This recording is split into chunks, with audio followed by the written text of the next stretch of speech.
The story begins with a man getting angry at someone who suggested cutting open his father's stomach to perform surgery. He refused to let such a barbaric thing happen. A woman then explained that the symptoms the older man showed were signs of ileus. She warned that if it was left untreated, it could cause the intestines to die, lead to a serious infection called peritonitis, and in the worst case, cause death. The man argued that they could not trust anyone without magic. He insisted that they should just improve his father's monoflow to ease the pain instead. The woman grabbed him by the collar and told him to stop making excuses and actually look at the patient. She said this was not something that could be fixed just by removing the pain.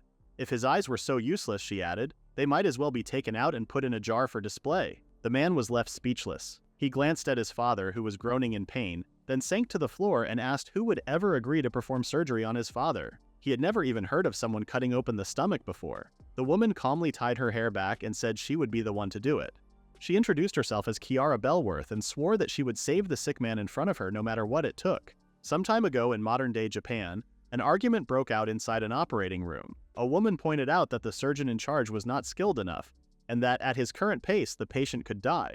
Kirihara Akira, another surgeon, told everyone to step aside so she could take over. The male surgeon did not care whether Akira was a talented surgeon or not. He warned her not to overestimate herself and told her to leave since he was already handling the case. Akira could not believe such an unqualified doctor was treating a patient like an object. She told him the patient was bleeding and that he was wasting precious time. She pointed out how inexperienced he was and told him to step aside if he did not want to embarrass himself further. The male surgeon said she would regret it and walked out. Akira took a deep breath, composed herself, and began the operation. After the surgery, Akira was called by her superior, who told her to leave the hospital. She asked for a clear reason. The superior reminded her that she had removed Dr. Yamada from his own operating room and had spoken to him harshly. Akira explained that the patient had been in critical condition, and that Yamada had acted amateurishly throughout the procedure, so she had stepped in. The superior said that was not the main problem. He told her that Dr. Yamada's father, a well-known university director, was furious. He had threatened to hold the medical department's leaders responsible for insulting his son unless Akira was punished. Akira did not care who Yamada's father was, as she believed she had made the right choice to save a patient's life. However, her superior told her that her actions had now put everyone's career at risk. In the end, he said it was best for her to leave. He ordered her to pack her things and go. When Akira left, people started talking behind her back. They said that even the best surgeon could not stand up to power. Many believed she deserved what happened because she often interfered with other doctors' patients. They thought she was acting too proud just because she was good at surgery. Akira shot a sharp look at them before walking away, left completely on her own. In her mind, she believed she had only done what she thought was right. When she got home, she opened a can of beer and grumbled about how those people did not even have the courage to say anything to her face. She could not believe that Dr. Yamada refused to admit his lack of skill, and instead went crying to his father. She also could not believe her own superior gave in so easily. In her view, they were only worried about the next election for the hospital director. For the moment, she decided to push the matter aside and relax with a book later. As she picked up her phone, she came across a shoujo manga titled Cinderella's Engagement. It told the story of Kiara, a noblewoman mistreated by her own family, who faced one trial after another while slowly growing closer to the prince. Akira knew stories like this were very popular lately, but she had rarely read any manga herself. Soon after, she became absorbed in what she was reading and yelled at her phone, saying they should have stopped the bleeding already instead of crying. She could not believe they were just standing there, not even calling for a doctor. She also did not understand why they were not using their healing magic, which seemed so convenient, and instead spent their time chatting. She knew the patient was going to die if they kept wasting time. She complained that too many characters in this manga ended up dying. Even worse, the main character only cried instead of helping. The protagonist, Kiara, was the eldest daughter of a count's family that had produced skilled magicians for generations. However, Kiara was born without any magic. Because of this, her stepmother and half-sister treated her badly. Kiara endured it all, hoping marriage would finally set her free, but her hopes were crushed when her fiancé was taken by her half-sister. Misfortune after misfortune followed her until she met the prince, and a connection slowly began to grow between them. Still, the main characters died without mercy. The dark and emotional plot was said to be the reason for the manga's popularity, but Akira did not like it at all. The protagonist kept crying while the people protecting her died one after another. Akira felt that the protagonist was just like her. She too had cried for her father's death and apologized over and over, but Akira thought that if she were the protagonist, she would save everyone. However, she also knew that if a surgeon like herself ended up in a world without X-rays or CT scans, it would be terrible news. She had no intention of indulging in such impossible fantasies. As she decided to sleep, a sudden wave of dizziness and pain hit her. She groaned and held the back of her head, feeling as if it was splitting apart.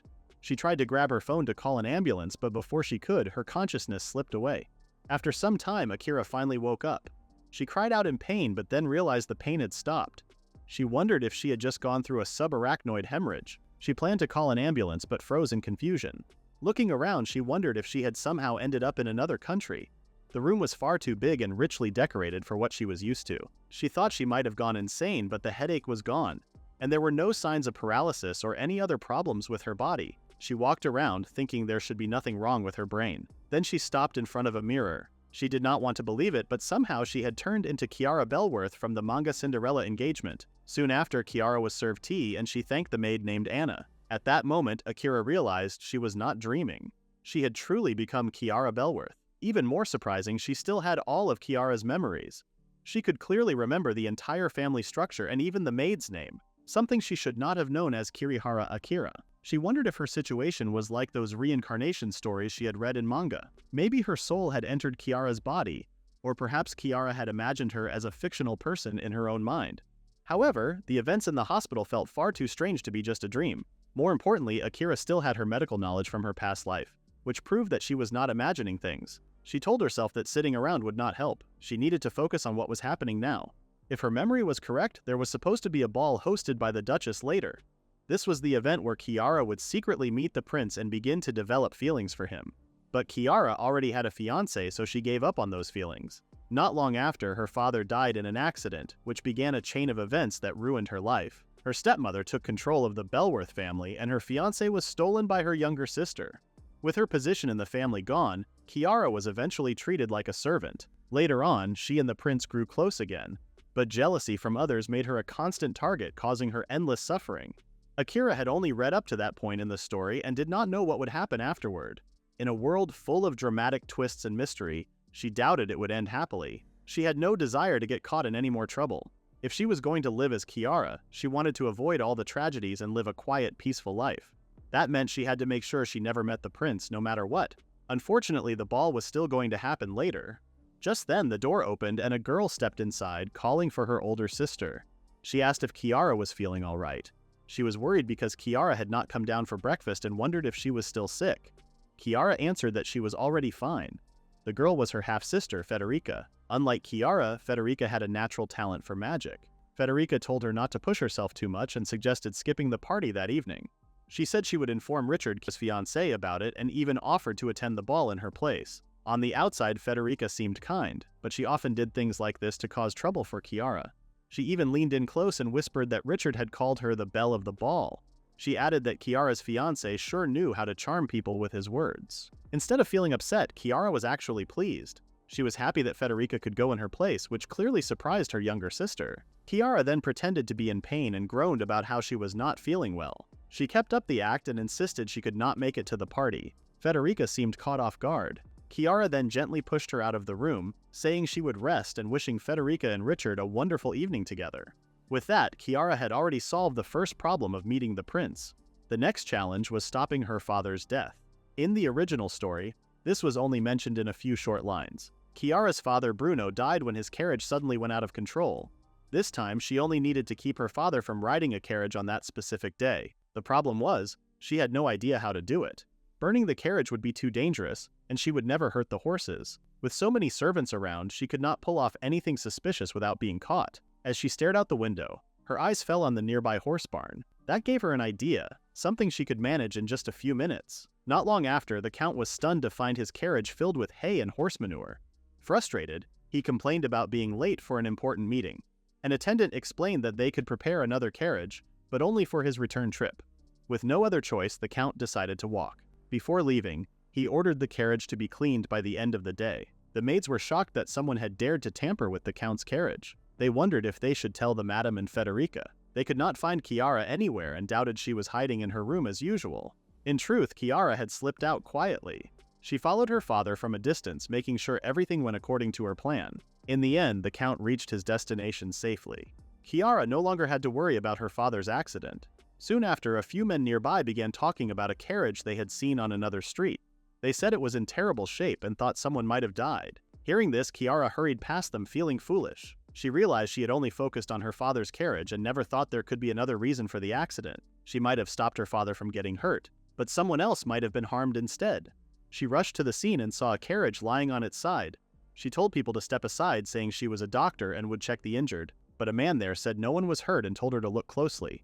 The carriage was already being lifted back onto its wheels. The man explained that it had hit a cart while trying to avoid a child who had run into the road. The crash did flip the carriage, but no one had died or been badly injured. Kiara felt relieved. At that moment, the child's mother began scolding him for running into the street. The boy said he had only been trying to save a cat. His mother kept scolding him, telling him he had caused too much trouble for everyone. Suddenly, a man stepped in and told the mother not to be too hard on her son. He explained that the boy might have been frightened as well. The woman called him Lord Cecil and apologized on her son's behalf. She said she was sorry for making his carriage crash and for the injury on his face. Cecil replied that it was only a small scratch.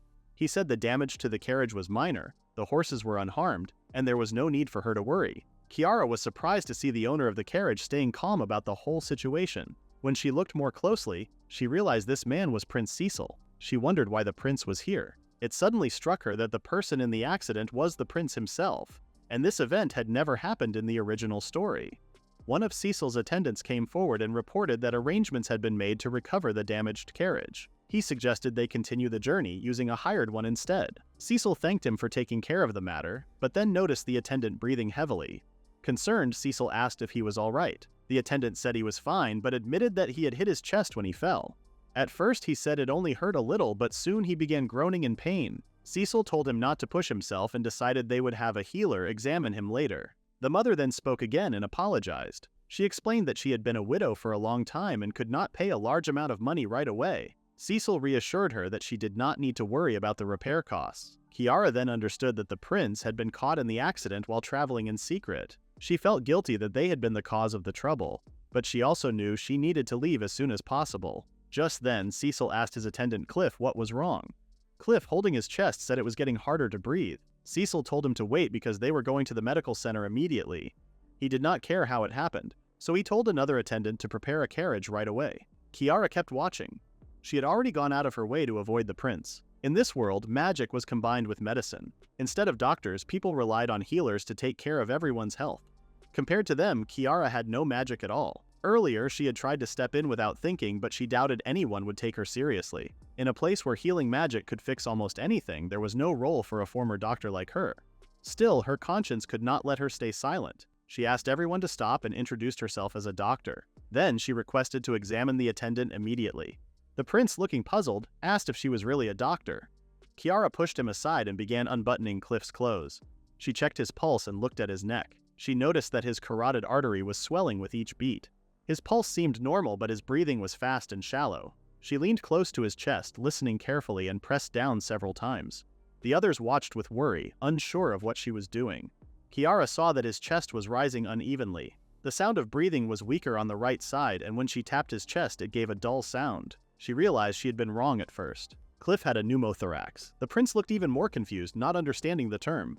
Kiara explained in simple words that Cliff had a hole in his lung, and air was leaking into the space around it. The air was pressing against his lungs, making it harder for him to breathe. She remembered hearing that Cliff had fallen on his chest when the carriage overturned. She guessed that a broken rib had pierced his lung. He could still breathe on his own for now, but if the air kept building up inside his chest, the pressure would crush his lungs and heart. If that happened, he would surely die. The others still looked lost, not knowing what she meant. Kiara understood that people in this world would not recognize such medical problems. Her words made the prince think deeply. He recalled once seeing a soldier who had been shot in the chest. The soldier's breathing became worse and worse until he finally died. Kiara explained that this case was similar. She was relieved that the prince understood so quickly. Realizing how serious the situation was, Cecil said he was willing to pay any amount to save his trusted attendant. Another attendant suggested sealing the hole in the lung with healing magic. Kiara then admitted she could not use healing magic because she had no magic power. Everyone around her was surprised, as they had never heard of a healer without magic. Even the bystanders found it hard to believe that people without magic still existed. The prince then asked if she was not actually a healer. Kiara clarified that she was not one, but she did have proper medical knowledge. One attendant dismissed her, saying they could not trust her, and advised the prince to take Cliff immediately to the medical center. Kiara reminded them how long it would take to travel there. The attendant told her to keep quiet, calling her a fake doctor. The insult angered Kiara. She could not believe she was being called a quack. She warned him that if he insulted her again, she would sew his rude mouth shut. She also pointed out that taking Cliff to the medical center made no sense when his condition was getting worse by the minute. She doubted he could survive the journey. She urged them to stop being naive. Besides, she explained, healing magic would not work for Cliff because too much air had already built up inside his chest. She needed to release the air first. Just then, Cliff groaned in pain and Kiara noticed his breathing becoming even weaker. After thinking for a moment, Cecil asked if Kiara could really remove the trapped air from Cliff's chest. Kiara said she could, but she needed the right tools. Cecil then remembered something from the past. A soldier had once taken a bullet while protecting him.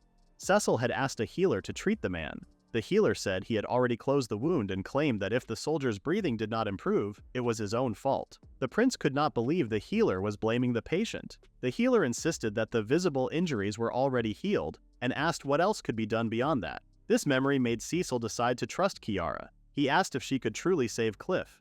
Kiara replied that she would do whatever she could. Cecil promised to find the tools she needed. One of the attendants tried to stop him, but Cecil explained that he had once seen a soldier with the same type of injury. Even though healing magic had closed the wound, the man still died. What Kiara was saying made sense to him, so if she had the knowledge, he would believe in her. Kiara looked moved. She said there was not much time left and explained that she would start with a chest puncture. She described how she would insert a needle into Cliff's chest to release the air trapped inside. However, she did not have a syringe, so she needed something that could work as a replacement. Just then, she noticed a nearby shop and told the prince to get a long, narrow-tipped pipe. She also told the remaining attendant to bring her strong liquor and a long, thin knife. Cecil instructed Royce, the other attendant, to follow her orders. Others nearby also wanted to help. Soon, everyone began moving. Afterward, they only hoped it would work. Kiara took a steel pipe and broke it in half. She grabbed a liquor bottle and poured some of it over the knives. She also poured some into her hands. She told the men to hold down the patient's arms so she could start the puncture. The procedure itself was not supposed to be complicated, but doing it without proper tools, clean conditions, or medical equipment was something Kiara had never done before. Still, there was no time to stop. She aimed to make a cut above the third rib, but as soon as the knife touched the skin, Cliff groaned in pain. Kiara then inserted the pipe into the opening. The others watched as air began escaping through the pipe with a faint sound. Cliff's breathing slowly returned to normal. Everyone was shocked that it had worked. Kiara reminded them this was only first aid and that Cliff was still in danger. She told them to make sure the pipe did not move out of place, then help load him into the carriage. They chose to leave right away. Cecil tried to ask Kiara to come with them, but she had already disappeared from sight. The prince was left puzzled. Kiara managed to escape from the scene. She had given the patient first aid, but with his broken ribs there was a strong chance of internal bleeding in his chest, which could have led to hemothorax. On top of that, what she had done might have caused an infection. She thought of herself as terrible for leaving the patient like that. Still, she believed it was the right choice, especially since she was trying to avoid the prince. If she had stayed any longer, the prince would have recognized her, and that could have ended in disaster. At least she had managed to avoid her father's possible death. Afterwards, she began to feel hungry and decided to head to the kitchen. On her way, she came across Richard flirting with her younger sister. When Richard noticed her, he greeted her, saying it had been a while and asked if she was feeling better. Kiara apologized for not going with him the other day and asked why he was with Federica. Richard explained that Federica's hair ornament had fallen into his carriage when they returned from the ball, so he had stopped by to return it to her. However, Kiara knew Federica had left it there on purpose so Richard would have a reason to visit. What made it worse was that Richard did not even greet his own fiancée before going to see her sister. This only proved to Kiara that he had feelings for Federica. She pointed out that Richard did not have to come all the way himself. Richard took her words as if she was telling him to send it through a servant. He said that sounded like something she would do. Then he complained that women nowadays were trying to make their own way in society. He even brought up how Federica's grades at the academy were so high that all the male students felt embarrassed. And yet, in his eyes, Kiara spent her days doing nothing but staying inside her room. He told her to learn from her sister and work harder to be independent. Kiara tried to say something, but Richard excused himself before she could. Her stepmother then appeared, praising Richard for having such forward-thinking ideas. She said their family's future would be secure if he married into it. Federica called Kiara lucky to be engaged to such a wonderful man and teasingly told her to at least try to be more likable. Kiara excused herself, her voice trembling. Kiara was relieved that part of the situation was unfolding just like it did in the manga. In the story, Richard had believed Federica's lies about Kiara mistreating the family and servants, and he had been the one to call off their engagement. Now that Kiara had managed to stop her father from dying, neither Federica nor her mother could do whatever they wanted anymore. Kiara had no plans to marry Richard, but she knew that if she was thrown out of the house, she might end up dying on the streets. For now, she needed to act as if she knew nothing and find a way to end the engagement without causing trouble. She still did not understand why she had ended up in this world, but she was certain she would not simply accept everything without a fight. 2 weeks passed, and Kiara still had no clear plan. One day she found herself attending a public event. At a grand ball, Count and Countess Felsen greeted her warmly. Kiara thanked them for the invitation. They told her not to be so formal since they were practically family. They were Richard's parents, and the party was being held at the Felsen estate, his home. Kiara knew that if she tried to end the engagement during this event, they would do everything they could to stop her. The couple soon noticed that their son was nowhere to be found and were surprised that he had left his fiancée alone. Kiara calmly explained that Richard had gone to meet his friends.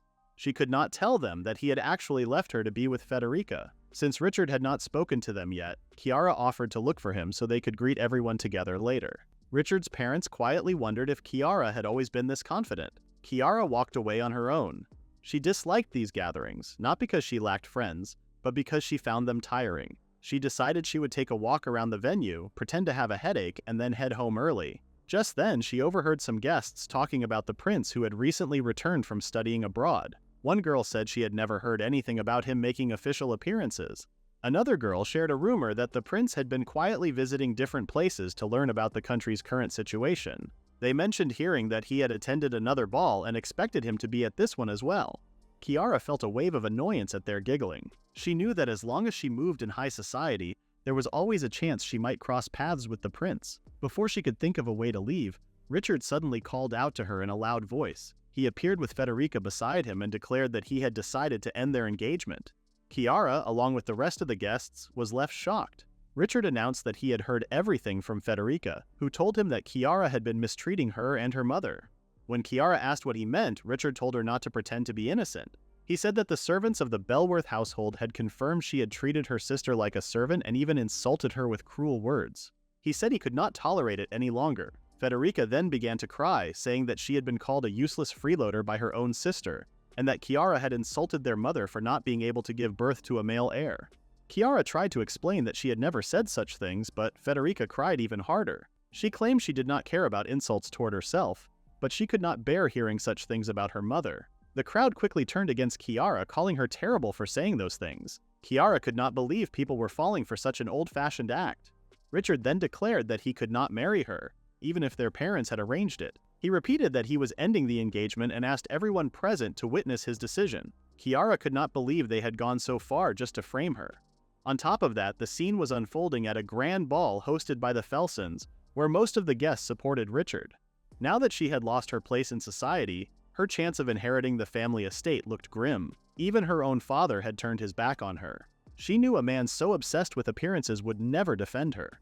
She lightly slapped her own cheek, reminding herself that she had already expected this. She was used to standing alone without anyone on her side. Her pride would never allow her to give in to such a pitiful act that felt like a childish school performance. If they wanted a fight, she was more than ready to give them one. Kiara told Richard that she understood his position. She tried to continue speaking, but someone interrupted, saying the conversation was one-sided and unfair. The voice was familiar. When she turned, she saw Prince Cecil.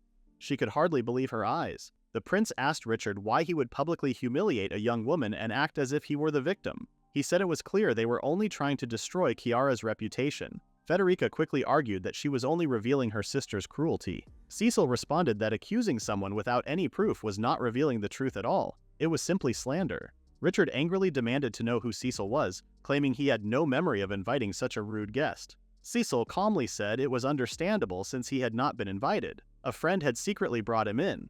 He then introduced himself as Cecil von Lowenberg. He explained that many might not recognize him because he had been away from the country for some time, but he was the first prince of the kingdom. Gasps filled the room. Richard asked why the prince was even at the ball. Cecil said he had been searching for a woman he was eager to meet. He knew she was a noble lady but did not know her name, so he had been sneaking into every ball he could hoping to find her.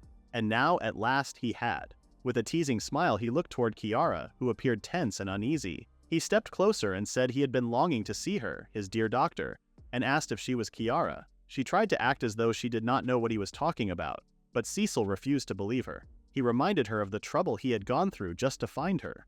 At that moment, Richard stepped in and said the matter was only between the Felsons and the Bellworths. He told Cecil to stay out of it.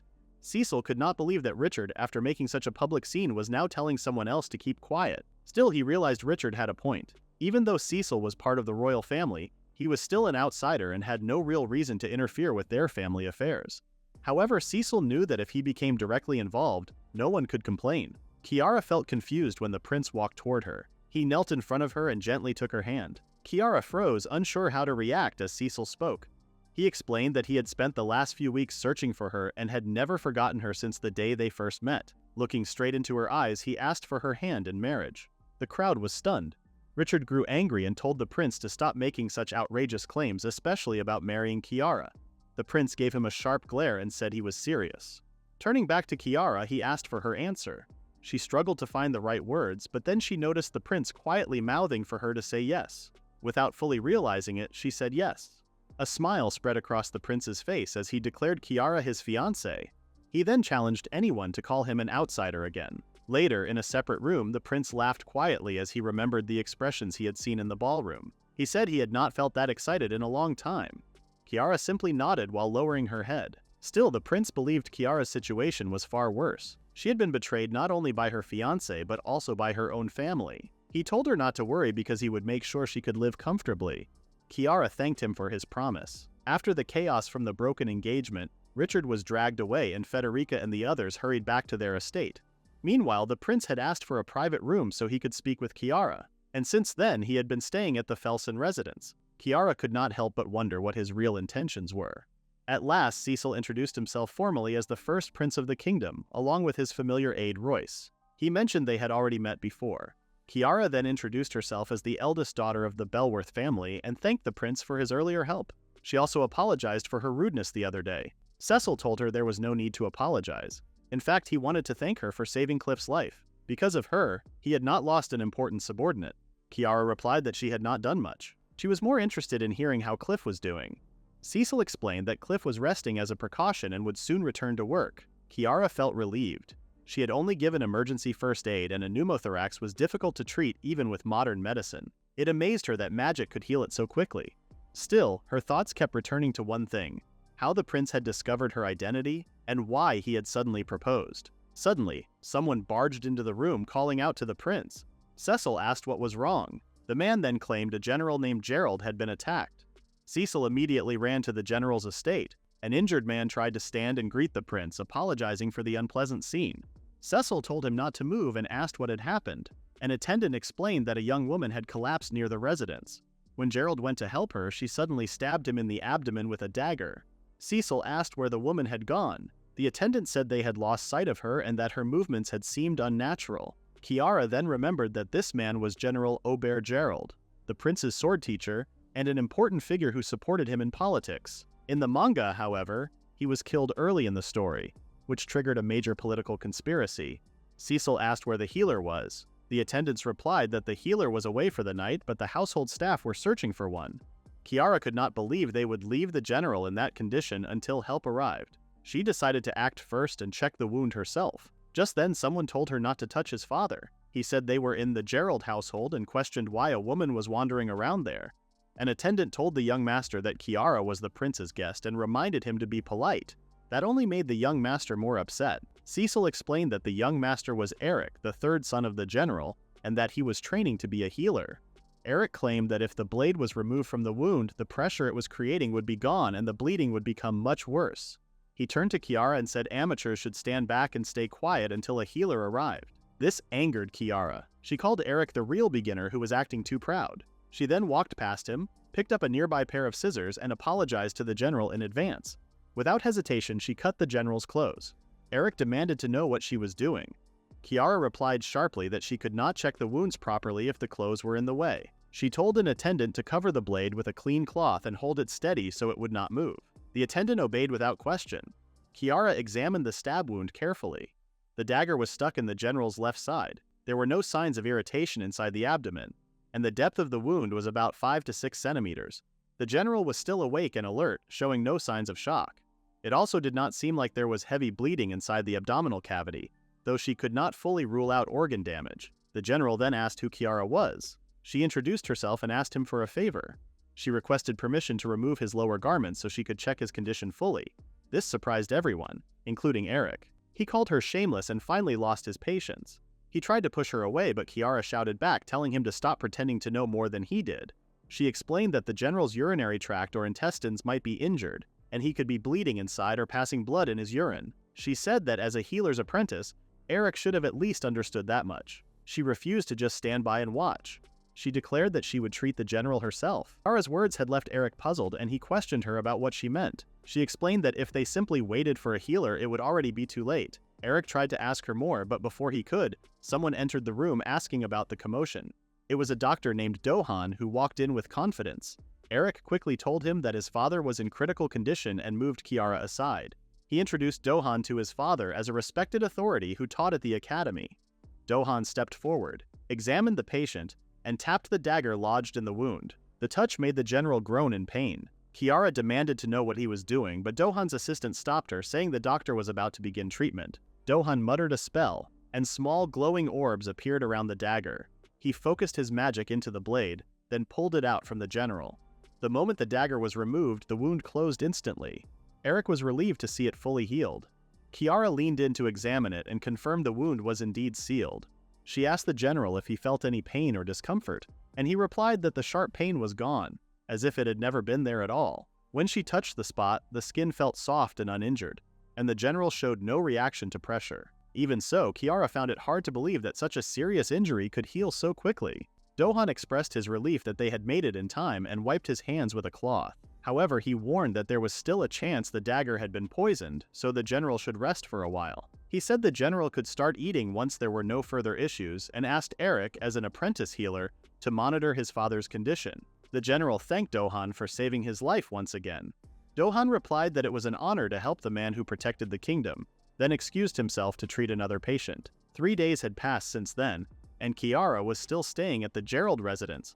She had no other place to go, so the prince insisted they allow her to remain there despite the uneasy stares from Eric and the maids. Even so, she continued to find healing magic fascinating. The general had already recovered enough to eat solid food again. This made her wonder why the general had died in the manga she remembered. She began to question if her actions were slowly changing how the story unfolded. At that moment, Cecil arrived and mentioned that Kiara looked troubled. She was caught off guard and asked why he had come. Cecil explained that he could not ignore his fiancée. He had even spoken with Kiara's father and brought some of her belongings with him. Kiara was taken aback by how quickly he managed to get things done. She then asked nervously why he was going to such lengths for her and wondered if he truly intended to marry her. Cecil told her not to worry, saying he had no such plans, and explained that the proposal at the ball had only been an excuse to put her former fiancé in his place. Kiara replied that there was no advantage in getting involved with her. The prince disagreed, pointing out that she was like the perfect example of a young noblewoman who had saved his subordinate's life with a medical method he had never seen before. It was impossible not to be curious about her. That was why he had slipped from one high society gathering to another, searching for her. He asked who she really was to possess such unusual knowledge. Kiara claimed she had read about medicine in a book during her childhood. Cecil said he had expected that answer, so he had ordered an investigation of every medical text in the royal capital. They had found records of patients with symptoms similar to pneumothorax, but none contained details about punctures or similar treatments. Moreover, books on human anatomy were not available to the public in the kingdom, and yet, Kiara showed she knew such things. When she performed the procedure, she had first located the ribs, then inserted the instrument at a precise point. Those, Cecil said, were the actions of someone who clearly understood the structure of the human body. Kiara wondered who this prince was to figure out so much just by watching her. That was not something an ordinary onlooker could figure out. Cecil also wanted to know how Kiara even knew about him. He remembered the time when she was gathering tools for the puncture. She had glanced at him and called him Prince. Kiara thought back and wondered if she had really said that while she was busy focusing on the patient. Cecil believed that should have been their very first meeting, yet she already knew who he was. He asked her about it again and kept wondering what kind of person his fiancé truly was. Before Kiara could answer, a shout came from outside the room. They stepped out and saw the general and a maid standing in the hallway. The maid said her master was in pain. Kiara felt an uneasy feeling grow inside her for reasons she could not explain. Cecil quickly ran to the collapsing general and checked if he was all right. The general said that Dohan had healed him earlier, but a sharp pain had suddenly struck again. Cecil ordered someone to find Dohan right away. When Dohan arrived, he confirmed that the wounds were already closed. Eric pointed out that his father seemed to be in much more pain than before. Dohan whispered to his assistant, then explained that something was blocking the general's mana flow. He described it as a condition where mana from an outside source, such as healing magic, caused the body's entire mana circulation to stop. This led to a fast decline in the patient's health. The assistants added that this problem usually happened to people born with low mana, just like the general. They said that if the patient had stronger mana, he would have already healed. Eric repeated that his father was still in pain and guessed that the inner wounds had reopened. The assistants were shocked that an apprentice dared to question the doctor. They insisted it was already a miracle that the general had survived such a wound. Dohan told them to be quiet. He said he had already used several healing spells on the general, and with treatment that complete, it was hard to believe the wound could reopen from the inside. The general then coughed hard, scattering saliva. Disgusted, Dohan pulled back his hand and called him unpleasant. The prince, who had stayed silent until now, finally spoke up and confronted Dohan. The doctor asked who he was. Cecil introduced the prince by his full name, which surprised the doctor. The prince reminded him how important the general was to the country and asked him to do everything possible to help him recover. Dohan looked disappointed for a moment, but soon calmed himself. He told the prince that the general did have mana circulatory disorder, and using more healing spells would only make it worse. He said there was nothing more he could do, and bringing another healer would not change the outcome. The only thing left was to cast a spell to ease the pain and keep watching his condition. In the end, he said it was up to the patient whether he would recover. Kiara could not believe what she had just heard. A doctor had spoken recklessly without even taking the time to properly examine the patient. She wondered if this was really how healers worked, blaming the patient whenever the treatment failed. Dohan also could not believe he was meeting her again. His assistants had told him not to get involved with an amateur. And besides, it was almost time for the bishop's examination. Dohan simply told Eric to cast a spell on his father to ease the pain, and he said he would check on them later. When the healers left, the room fell into a heavy silence. Cecil finally spoke and decided to move the general to the military hospital, believing the military surgeons might be able to do something. Royce suggested going to the royal palace instead, but Cecil pointed out that all the royal physicians were currently serving the queen. Eric asked them to wait. His face already showed resignation after hearing what Dohan had said. He decided to cast a pain relief spell on his father and then asked everyone to leave the room. As he worked the spell, Eric quietly asked his father about the pain. The general said it had eased a little, but he still coughed heavily. This made Eric remember the days when the general was at the academy with him. Back then, students whispered about the general's third son wanting to become a healer. They mocked the idea of a so-called weakling standing among the proud military men of the Gerald family.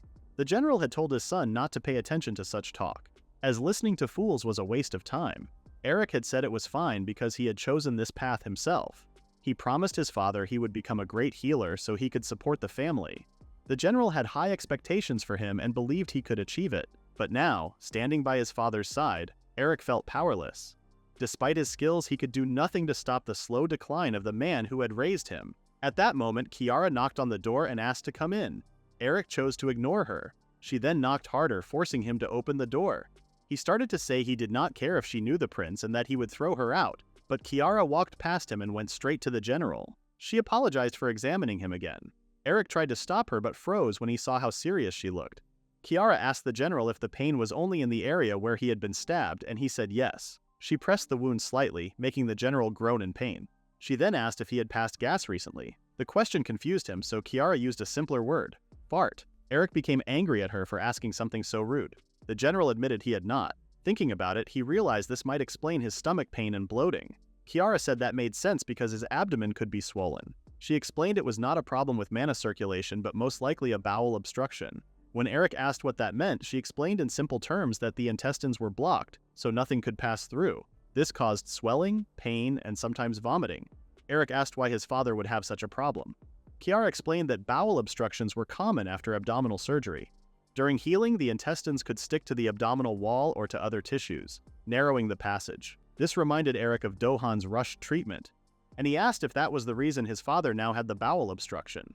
Kiara said it had only been a guess, but she still thought the idea of a mana circulatory disorder was complete nonsense. She admired the part about healing wounds with magic, but blaming the patient for later problems and then running away made her see Dohan as incompetent, dangerous, and almost evil. Eric found it hard to believe since he had never learned about such an illness back at the academy. Still, Kiara pushed for treating the general right away. If it had only been a simple injury, it would have been easy to fix.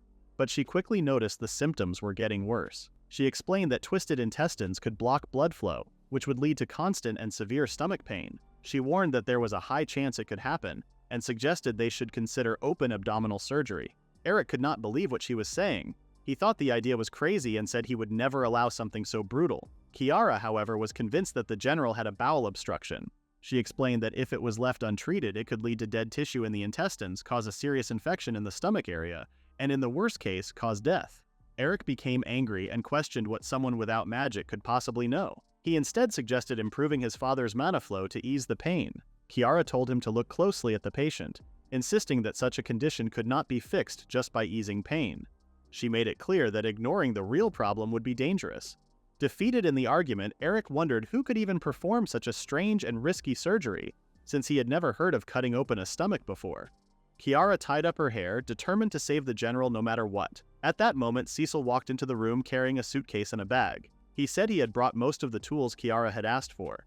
Kiara was surprised at how quickly he returned and thought it must have been hard to find everything.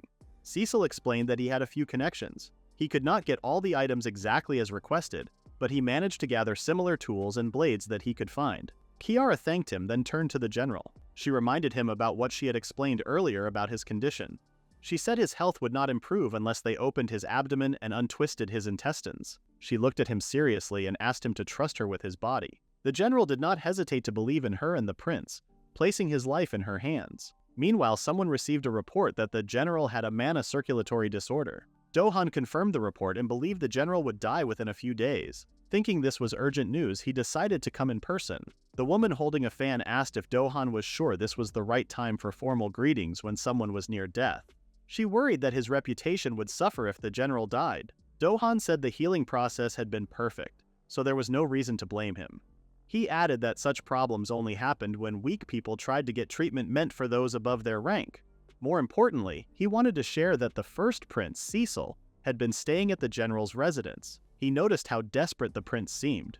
If the general died, Cecil would lose one of his strongest supporters for the throne.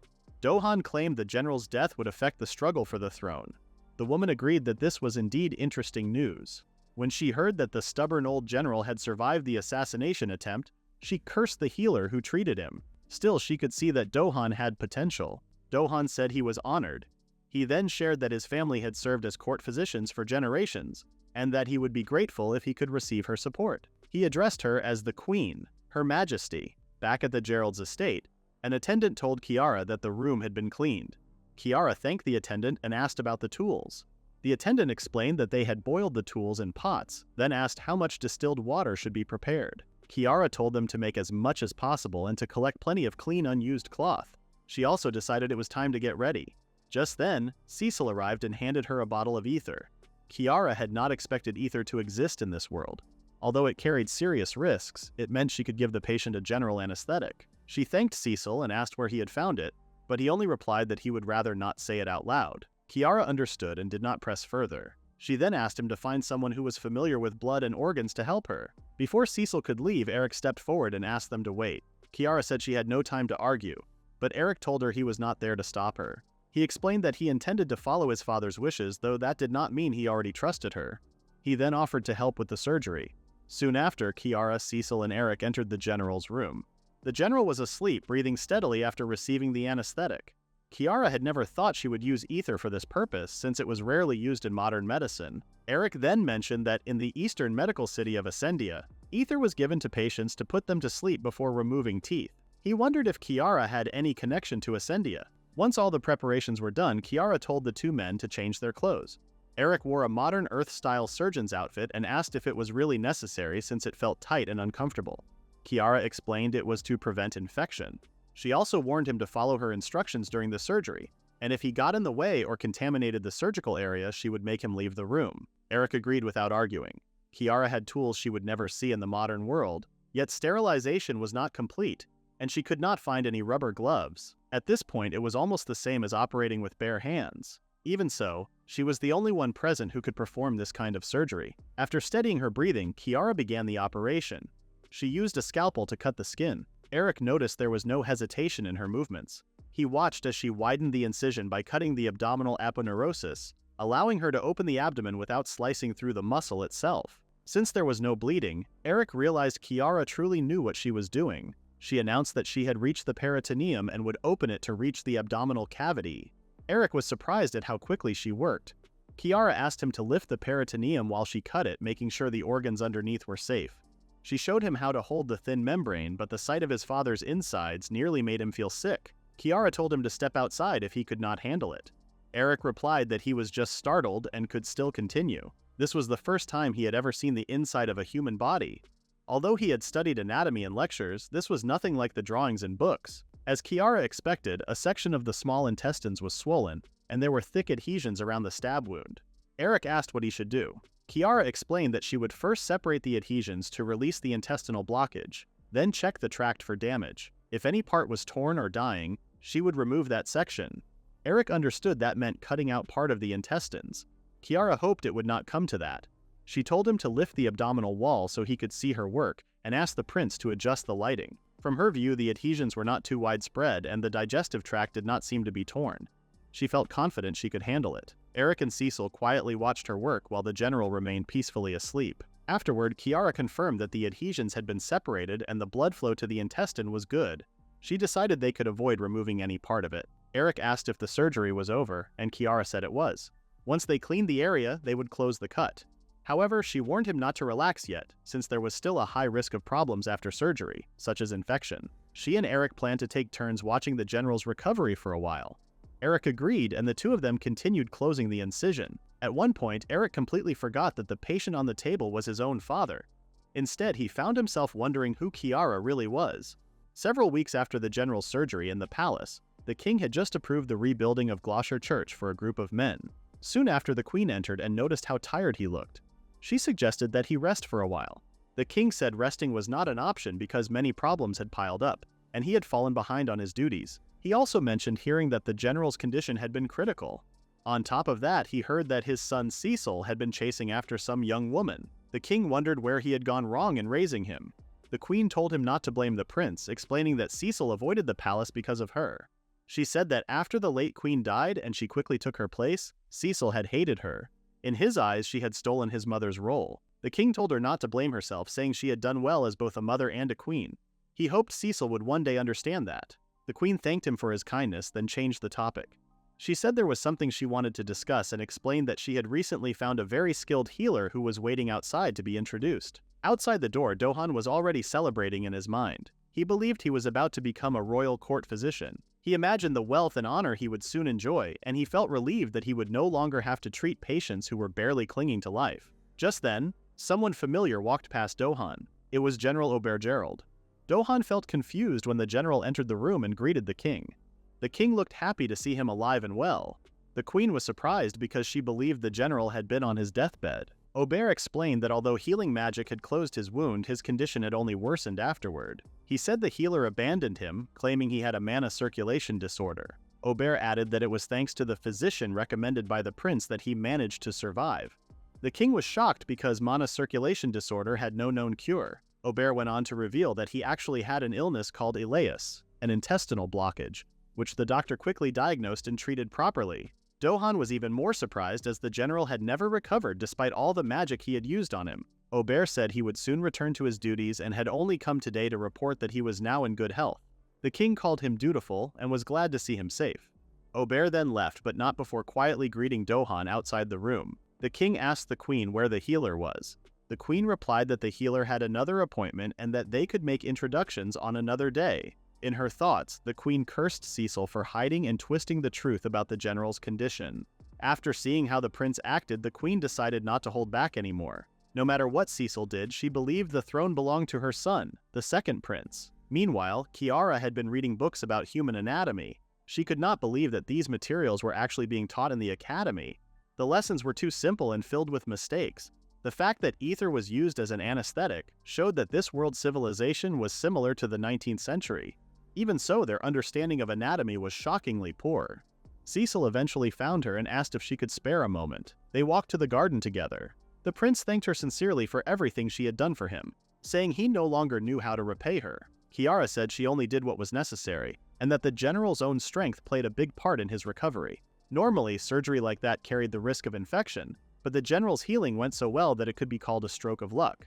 Cecil believed the general would have died if not for Kiara, since the false diagnosis of a mana circulation disorder would have gone unchallenged.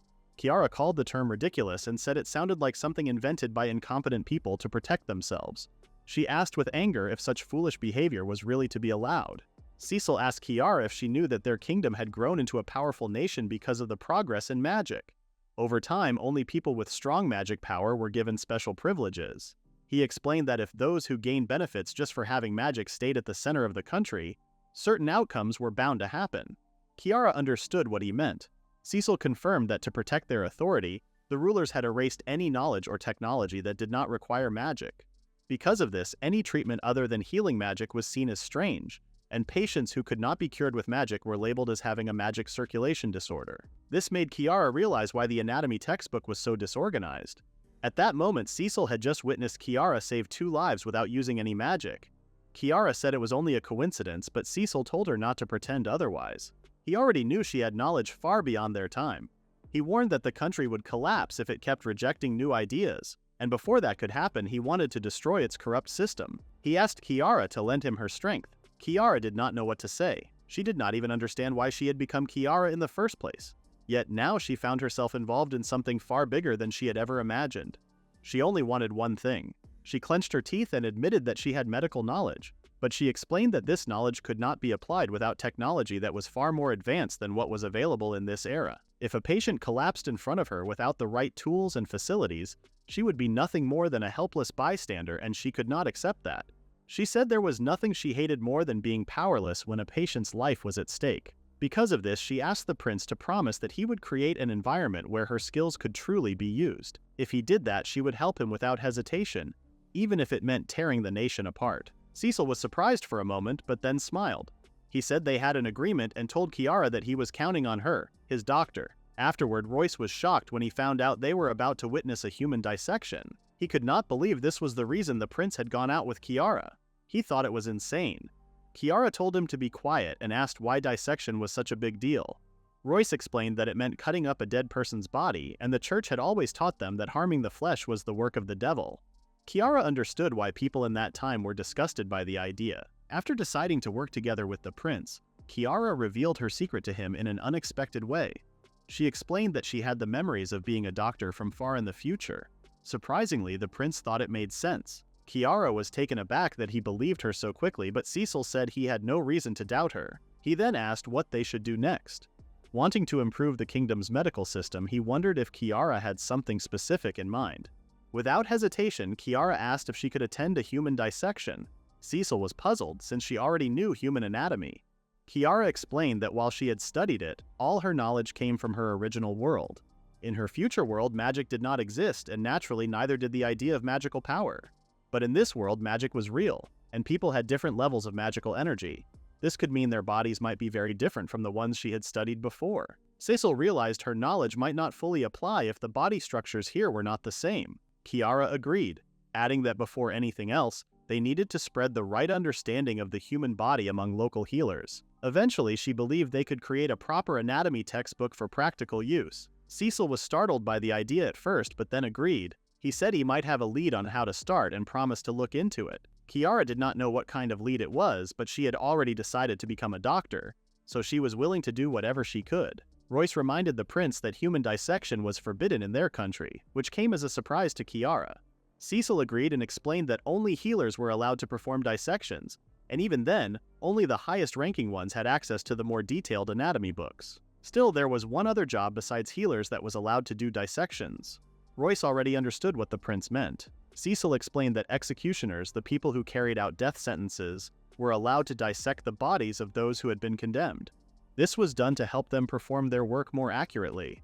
The man they were going to visit was Jean Chambel, a famous executioner once feared as the Lord of Death. Cecil had heard that Jean's nephew had taken over his position while Jean retired, but Jean could still give them valuable help. Royce objected, saying the Chambel family was a lowly clan that made money from executions and torture. Cecil told him to relax, pointing out that the role of an executioner was officially given by the king to carry out the kingdom's death sentences. Kiara felt like she had heard the name Chambel before. Cecil noticed her reaction and asked what was wrong, wondering if she was also against meeting the executioners. Kiara said that was not the case. She explained that if they truly wanted to improve the kingdom's medical system, they could not afford to be too choosy about their methods. Cecil was pleased to hear her say that. Even so, Kiara had an uneasy feeling and wondered if everything would really turn out fine. The trio soon reached the Chambel estate.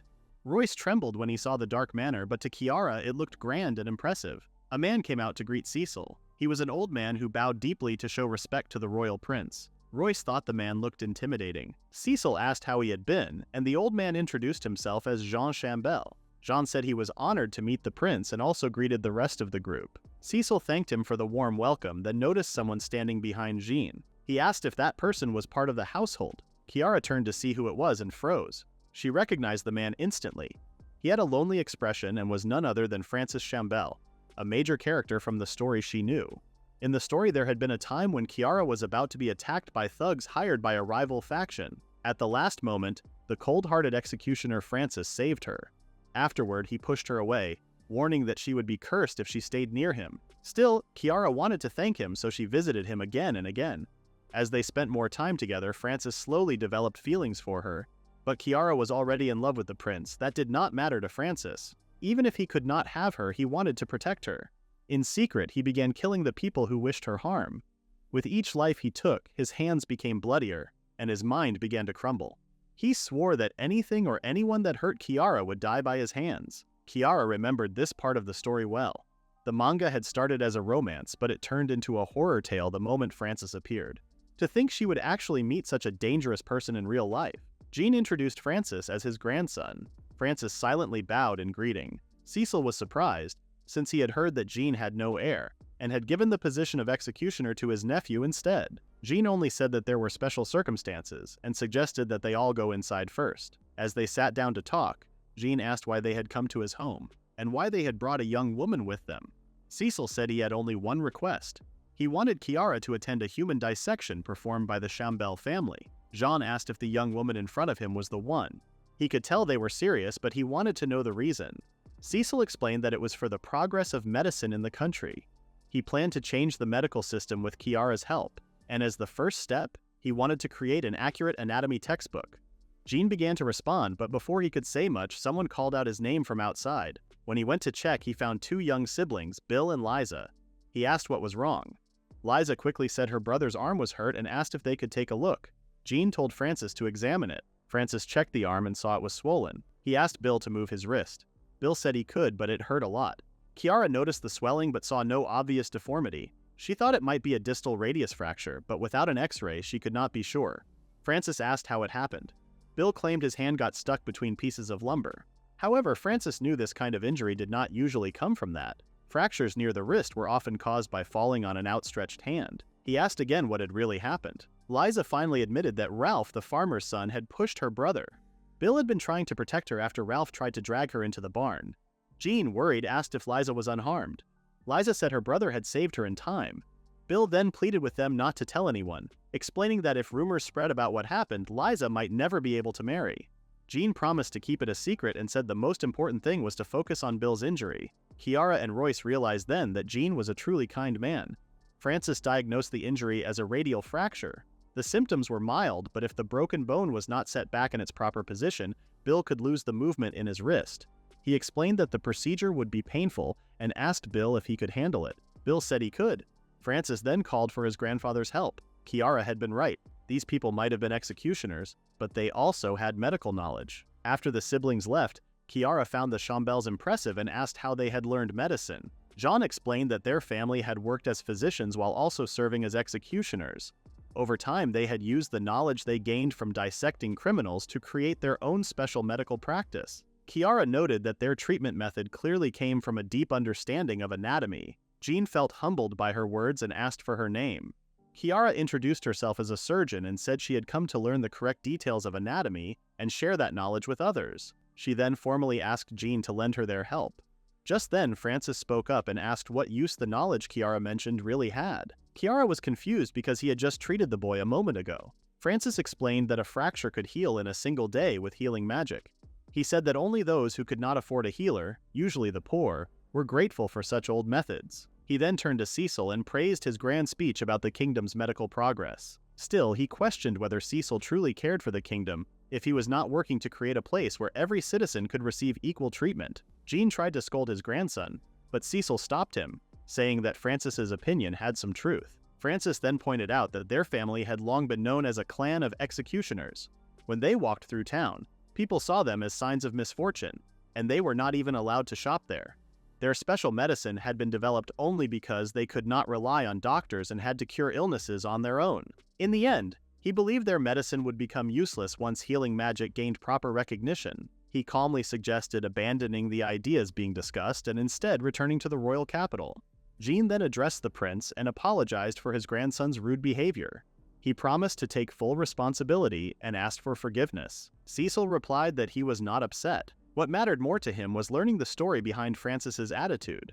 Jean said it might be better to call it destiny rather than a simple story. He explained that his grandson had not become this way without a reason, and in a sense, it was an inevitable path. Meanwhile, Liza asked if her brother was really okay. Bill admitted that the treatment had hurt a lot, but he felt much better now compared to before. Liza felt guilty because she had not accepted Ralph's proposal earlier. Bill told her he would never allow his sister to marry someone like that. A group of children soon showed up nearby. Among them was Ralph, the very person the siblings had just been talking about. The children asked if Bill's injured arm was healing well. Bill recognized Ralph and became angry, thinking he had come to bother his sister again. Ralph said he was no longer interested in Liza and that he had business with Bill this time. He handed Bill a piece of paper with numbers written on it. Ralph explained that his nose still hurt from when Bill had punched him, which worried his mother. She had hired a town healer to cast a healing spell on him. Since Bill had caused the injury, Ralph said it was only right for him to pay the full cost of the treatment. Liza argued that it was unfair because her brother had only been protecting her.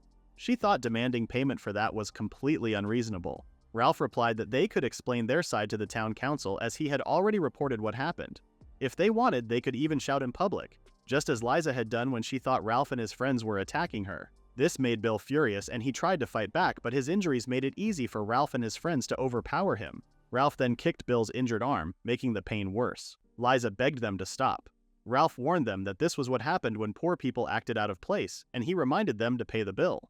Liza turned to check on her brother, but all Bill could say was that Ralph and his friends would pay for what they had done. Meanwhile, Jean explained that the executioner's family had been avoided for many years, and the only way for a son of an executioner to survive was to continue the same role. Yet Francis's father, Jean's son, wanted something different. He dreamed of the outside world and decided to become an actor. He left home, chose a false name, and worked as an apprentice in a local theater group. His talent grew, and within a few years he became a well-known actor. He later married the director's daughter, and they had a child named Francis. Life seemed steady until Jean's son admitted his true background to his wife. The director reacted with anger, calling them disgraceful. He said he could not accept that his daughter had lived with an executioner for years, and even had a child with him. He warned that if others discovered their secret, the troupe's reputation would be ruined for allowing an executioner on stage. Jean's son was cast out, and Francis was abandoned to Jean's care like an unwanted stray. Jean believed his son never returned because of wounded pride. Instead, he wandered from place to place. One day, he was attacked by a thief and left with wounds that allowed him only 5 days to live. During that time, young Francis went from healer to healer, pleading for help to save his father. None agreed, for they feared touching the body of a reaper would drive away their other patients. Kiara then remembered Francis's words about wanting a world where everyone could receive equal care. Cecil asked if that was when Jean raised Francis. Jean answered that he had taught the boy everything needed to survive as an executioner. He added that Francis would take on the official position the next month, for no other path remained for him. Jean then turned to Kiara and gave her permission to attend an autopsy, saying his nephew would help if asked. Still, he warned her to stop getting involved afterward. If others learned she had worked with the Reaper's family, no one would listen to her knowledge, no matter how correct it might be. Instead, he offered her access to past autopsy records, though he admitted he did not know if they would be enough for her. At that moment, heavy rain poured down outside, and Jean suggested they remain for the night. In his own room, Francis remembered how Cecil once talked with Kiara about changing the kingdom's medical system. Their first step was to create a reliable book on human anatomy. Francis thought the idea was absurd. He questioned who Kiara could even save with something like that. Meanwhile, Kiara thought about how Francis's father had died because of people's prejudice. This might have been the reason why Francis grew close to the Kiara in the original story, since she was the only one who treated him like everyone else. She doubted he had any reason to feel the same toward her now. More importantly, she studied the autopsy records she had just received. As she expected, the Chambel family's records were on a completely different level. The function of muscles, the roots of blood vessels and nerves, and the shapes of organs were all written down with perfect accuracy. From what she read, there was no difference between the anatomy of humans in this world and those from Earth. Still, she wondered what truly decided a person's magical power. While she was thinking, noises echoed from the hallway. She went to check and found Frances speaking with the siblings she had seen before. Jean appeared from behind in a strange way and asked why the two looked so badly hurt. He wanted to know what had happened. Bill admitted that Ralph and his friends had cornered them again and struck his already broken arm. After that, the pain grew stronger and harder to bear. Kiara already suspected this was the case. Frances then guided Bill to the treatment room. He noticed the boy's wrist looked more swollen than before. He felt for an arterial pulse and asked the boy if he could sense his touch. Suddenly, Bill cried out in sharp pain and begged if they could do something about it. Frances confirmed that Bill's condition had not changed much since the last check. The blood was still flowing and there were no signs of lost feeling or paralysis. Yet the pain was severe and even Jean could clearly see it. For now, Frances suggested placing something cold on the injured arm and letting the boy rest until the swelling lessened. He also told Bill to hold his arm higher than his heart so the swelling would go down faster. Just then, Kiara stepped in and told him to wait. She asked the boy how long his arm had been hurting. Bill explained that the pain had started that evening. Kiara guessed it had been about 6 hours already. She carefully moved the boy's arm, and Bill let out a painful groan. Frances grew angry and questioned what she was doing. When Kiara noticed how much pain the boy felt when the arm was stretched, she concluded that he was showing signs of compartment syndrome. She said it was very likely that he had it. Frances looked uncertain, so Kiara explained further. She said it was a condition where an injury caused the muscles to swell, pressing against the nerves and blood vessels.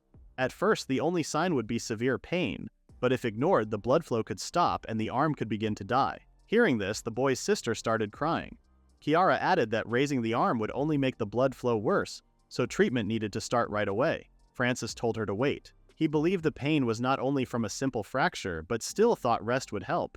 Kiara argued that if they waited for the blood flow to stop, it would already be too late.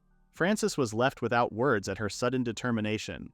Kiara explained that the longer they delayed, the greater the risk of lasting problems like stiff muscles and damaged nerves. That was why treatment had to begin the moment they suspected the condition. When Frances asked what she planned to do, Kiara said she would perform a fasciotomy. She explained they would cut the fascia to release the pressure on the nerves and blood vessels. Frances could not believe what he heard, since he had never known about such a treatment. Kiara then faced him and insisted that it was not nonsense. She reminded him that it was his own family who had preserved such detailed records of the human body. Jean stepped in and explained that he had treated patients before who showed the same signs as Bill. Some of those people had lost their lives, while others were forced to have their limbs removed. If Bill truly had compartment syndrome, then the situation made sense. Still, the old man wanted to understand how the fasciotomy worked. Kiara explained that the procedure involved making a cut on the palm side of the arm and slicing through the outer layer of tissue called the superficial fascia. Frances could not believe his grandfather was trusting her. He refused to rely on the words of a noble girl. Yet her explanation echoed in his mind. Against his pride, he admitted that her story seemed reasonable. Kiara finished by pointing out that Bill would face great pain after the procedure and asked if he could endure it. Bill declared that he was willing to go through anything as long as he did not lose his arm. Kiara assured him that she would handle it and promised to save his arm so he could settle things with Ralph later. The problem was that she lacked one important item: she had no anesthesia. At that moment, Cecil appeared and asked if she was searching for what he held in his hand. Kiara was surprised to see that the prince had been carrying ether all along. Cecil explained that Kiara often attracted trouble, so he kept it with him just in case. Royce felt uneasy about how prepared the prince was. Kiara's face lit up with relief as she thanked Cecil, and her sudden charm left the prince stumbling over his words. Kiara then called Frances to assist her in preparing the tools. Frances questioned why she had chosen him. Kiara reminded him that he was the first one to examine Bill, so he should see the case through until the end. She told him to stop sulking and take action. Frances finally agreed. Several weeks later in the town, Ralph remembered how he once made Bill trip and cry, and the thought made him laugh. One of his friends said Bill acted too proud just because his father held a powerful seat in the council. Ralph wanted to call them all losers. At that moment, Ralph's father showed up looking for him. He was angry, and Ralph asked what he wanted. His father was stunned that Ralph would even ask, since he was the one who had something to answer for. Standing behind him was Bill, glaring straight at Ralph. The sight left Ralph shocked. His friends turned their faces away, and that told Bill they had betrayed him by running to his father. He could not believe they had snitched on him. Bill's fist suddenly struck Ralph across the face, knocking him to the ground. Ralph asked what he was doing, but Bill said it was payback for the injury to his left hand. He also warned that he would return and use that same hand's fist to repay what had been done to his sister. He told Ralph to be ready when the time came. Later, Royce explained that after paying for Bill's treatment, Ralph had been sent to his mother's family home for discipline. He also assured everyone that no revenge would follow since he had already spoken with Ralph's relatives and friends. Kiara was caught off guard, as she never expected Royce to be the kind of man who worked quietly in the background while pulling strings. Royce said it came from his long years of cleaning up the prince's troubles. Still, he could hardly believe he was stuck in the countryside while the prince lived comfortably back in the capital. After the commotion, Kiara spent her days moving between the capital and the Chambel family estate to check on Bill. His fracture still needed time to heal, but his recovery moved along well. Before long, she would no longer need to visit him so often. The only real problem she faced was the sharp glare she always received from Francis. It was so constant that she began to wonder if she had done something wrong to him. From a distance, Francis remembered how skillfully Kiara had handled the anesthesia and fasciotomy, yet something else stayed on his mind. After the surgery, Kiara had admitted that she would never have understood compartment syndrome or been able to operate on Bill without knowing anatomy. She had then asked if he still thought her knowledge was useless. Her bold remark left him blushing. Until then, he had assumed she was only a spoiled noblewoman who knew nothing. Jean soon noticed that his grandson had started showing interest in Kiara. Francis quickly denied it and called her strange. Jean agreed she was unusual since her skills and learning were seen as worthless in the kingdom. He could already imagine enemies turning against her in the future. For that reason, he planned to support her himself. Francis asked in disbelief if his grandfather truly meant it. Jean confirmed that he did, which was why he wanted Francis to help Kiara in his place. This left Francis unsettled because he was supposed to be named the next executioner the following month. Jean shook his head and reminded him that the choice was his alone. He told Francis to follow the path he believed was right. Those words reminded Francis of his father. He thought about it in silence for a while before finally walking toward Kiara. Meanwhile, Federica protested against marrying Richard after she had been humiliated in front of others. She asked her parents to cancel the engagement. Her father explained that the promise with the Felsen family had been made years ago. Federica argued that the agreement was between her sister and Richard and had nothing to do with her. Her father then placed the blame on her mother, while her mother accused him of failing to defend Kiara on his own. The couple argued back and forth, giving Federica the chance to leave the room. She walked away feeling angry and wondered why the prince had chosen her sister instead of her when she believed she was better in both appearance and skill. Even if she married someone like Richard, she thought she would still end up unhappy. At that moment, a servant saw Federica walking by and said the timing was perfect. A visitor from the royal palace had arrived for her.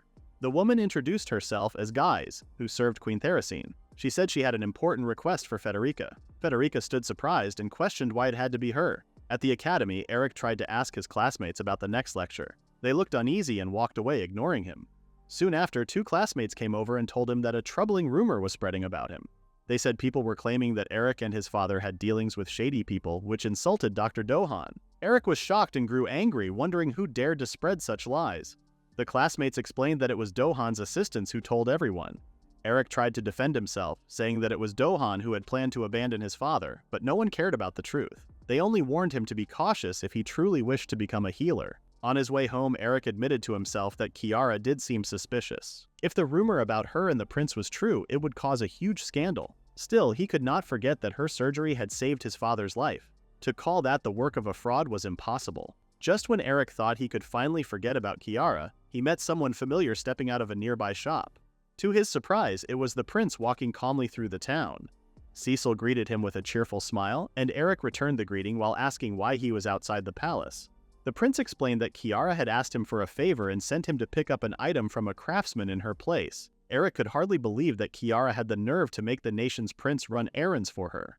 A moment later, Francis appeared and apologized to the prince for keeping him waiting. Eric was taken aback by his striking looks and quickly asked about his identity.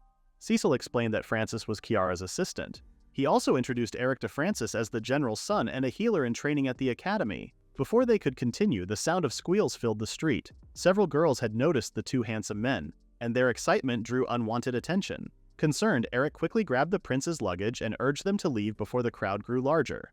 The three men soon reached the front of an old mansion. Cecil explained that he had purchased the place, which used to be a healer's building. He said he planned to open his own clinic there once the preparations were complete. Eric, however, looked at the rundown structure with doubt. It looked nothing like a clinic, and he wondered if any patients would even come. At that moment, a group of children came running past, shouting about a witch. Kiara appeared, chasing them away and scolding them for playing on private property. Cecil sighed and said it was the same group of children again. He explained that the old building had been their playground for a long time, and they still sneaked inside even after he bought it. Suddenly, one of the children tripped. His older brother grabbed his left arm and urged him to run, but the boy screamed in pain and began to cry. The other children asked what was wrong, and he said he was hurt. The older brother insisted that he had only pulled him a little. Kiara walked over and asked what had happened. The children turned pale, apologized, and begged her not to harm them. The older brother even asked her to spare his younger brother. Kiara then looked at the injured child and told him to lift both arms. He tried but could only raise his right arm. Kiara explained that his left arm must have been injured when it was pulled. The older brother stood in shock. Soon the prince and the others arrived to see what was going on. Kiara was surprised to find Eric with them and asked why he was there, but Cecil told her he would explain later and wanted to know the situation first. Kiara explained that the boy most likely had a pulled elbow. She told them that young children had weaker joints, and if someone pulled their arms too hard, the elbow bone could slip out of its ligament. Hearing this, the older brother felt guilty and blamed himself, but Kiara told him to leave everything to her. She turned to the boy and said it would only sting for a moment. Then she gently moved his arm and a small cracking sound followed. Kiara said it was done and asked if it still hurt. The boy lifted both of his arms with ease. The children were amazed, and even Eric stared in shock. Kiara explained that she had put the bone back into place and assured them the boy could now move his arms normally. The older brother thanked her, but Kiara told him to fetch their mother or father so she could explain what had happened. He promised to bring their mother and apologized again for trespassing. Kiara said it was fine and reminded them to be careful not to fall again. Watching everything, Eric realized that Kiara's skills were truly real. Afterward, the children's mother came to give her thanks. Kiara returned to the mansion to start cleaning. Eric wanted to ask something, but Francis spoke first. He asked how Kiara knew that the child had a dislocated bone and how it was treated. Kiara reminded them that young children's bones were still underdeveloped. When she tried to explain more, Cecil stepped in and said Eric had come a long way to see them, so the harder details could wait for later. Eric replied that he had only carried the package. Kiara's attention then went to what he held, and she eagerly asked if it was the prototype. Cecil suggested they take a look. Kiara thanked Eric for bringing it, and when he asked what it was, she opened the case. Inside were surgical tools she had requested a craftsman to prepare. She grew excited as she saw tweezers, forceps, needle holders, a scalpel, injection needles, and syringes. Eric admitted the set looked impressive. Cecil reminded her that they were still only prototypes, so she should let him know if changes were needed. Kiara decided to test the tools and told Francis to bring out the item she had requested earlier. Francis returned with a young pig, its skin still intact but completely shaved. Eric, puzzled, asked what the pig was for. Kiara explained that it was for practicing suturing since pig skin was very close to human skin and worked well for training. Francis agreed, saying the cut and the thickness of the skin felt much like a human's. Eric was shocked and asked if they were serious. Kiara did not give a clear reply and instead began to test the tools. She first used a scalpel to make an incision on the surface. The testing continued until Kiara examined the tweezers, needles, and threads. The men stayed quiet as they observed. Kiara confirmed that the suturing went smoothly, and the tweezers held a steady grip. She agreed the tools were well made, which pleased Cecil. Yet Kiara found one problem. When she tugged the thread, it snapped apart. She explained that the thread needed improvement, as it did not pass through skin tissue easily and lacked strength. Eric thought about whether thicker threads could solve the issue. Kiara chose to demonstrate with one. As she pierced the skin with the thicker thread, Eric noticed something was wrong. Kiara admitted the thicker thread was stronger, but it also strained the skin more, which made scarring worse. She explained that when stitching the outer layer of skin, the best choice was the finest strong thread since it reduced visible scars. She also pointed out that thicker thread caused more pain. Eric then realized her point.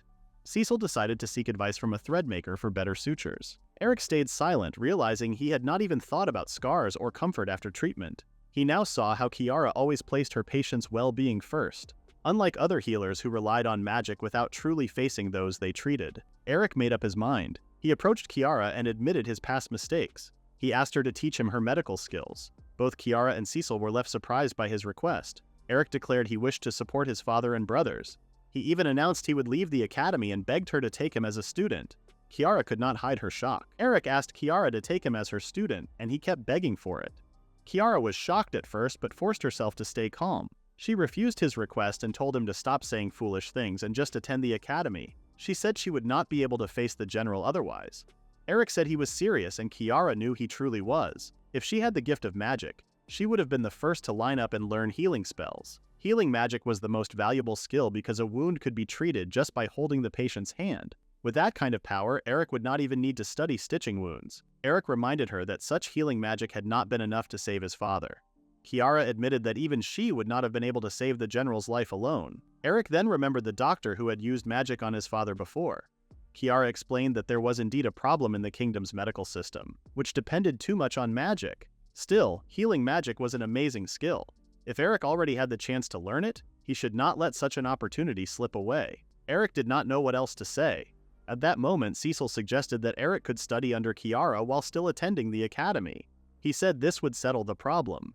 Kiara, however, feared that Eric would be shunned even more if people learned he was linked to her. Cecil said that the choice would depend on Eric's own resolve. Eric then remembered the doubtful looks he had received earlier that morning. With his mind made up, he declared that he was ready for it and once again asked Kiara to accept him as her student. Kiara frowned and admitted she was never good at training beginners, yet she agreed and said she would be counting on him from then on. Eric felt joy and looked forward to learning from her. Meanwhile, a secret meeting took place where they discovered that Kiara Bellworth had been the one to treat General Gerald. They could not believe a young girl had cured an illness that even skilled healers had failed to handle. They also heard that Prince Cecil kept Kiara close to him, and some began to suspect he was planning something.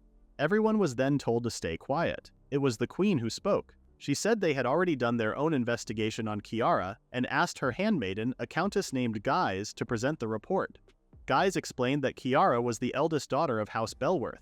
She was born without magical power and often stayed inside their house. Even though she had already reached the right age, she rarely joined social events and was distant even from her own family. She could not have possibly gained any real medical knowledge. Guise confirmed this by speaking directly with a member of the Bellworth family, so there was no doubt in their findings. Another noble said that it was just as they expected. The prince must have been planning something with his companions. They had heard the group making noise, claiming the general's condition became worse after Dr. Dohan had treated him. Those words made it sound like all healers were untrustworthy. They could not accept that a young woman doctor had saved the nation's hero. Still, they knew the public would enjoy such a tale. They also heard that Prince Cecil had ties to the medical city of Ascendia, and perhaps he wanted to use the recent event as an excuse to bring in foreign doctors. In their eyes, Kiara was nothing more than one of the prince's pawns. Even so, the queen believed Cecil had no other plan beyond letting a powerless girl play the role of a healer. At that moment, a nobleman named Zeram asked the queen to leave the matter in his hands. He said he already had the right pawns ready. If everything went as planned, both Prince Cecil and Kiara would fall. Later, along the main street of the capital, the siblings Rhys and Bill walked while looking around in wonder. Rhys grew so excited that Bill reminded her not to make it too obvious they came from the countryside. He also warned her not to wander off alone. With the clinic set to open soon, the siblings decided to live and work on site. Frances would be visiting the clinic as well, so it was a great help to have two people assisting her with the situation. Even so, Rhys and Bill felt overwhelmed by their new life in the city. Kiara decided to take the lead and guided the siblings back toward the mansion. She believed they had already bought enough and promised to show them around again on their next free day. Rhys asked if she was certain, while Bill reminded her not to push herself since she was already busy.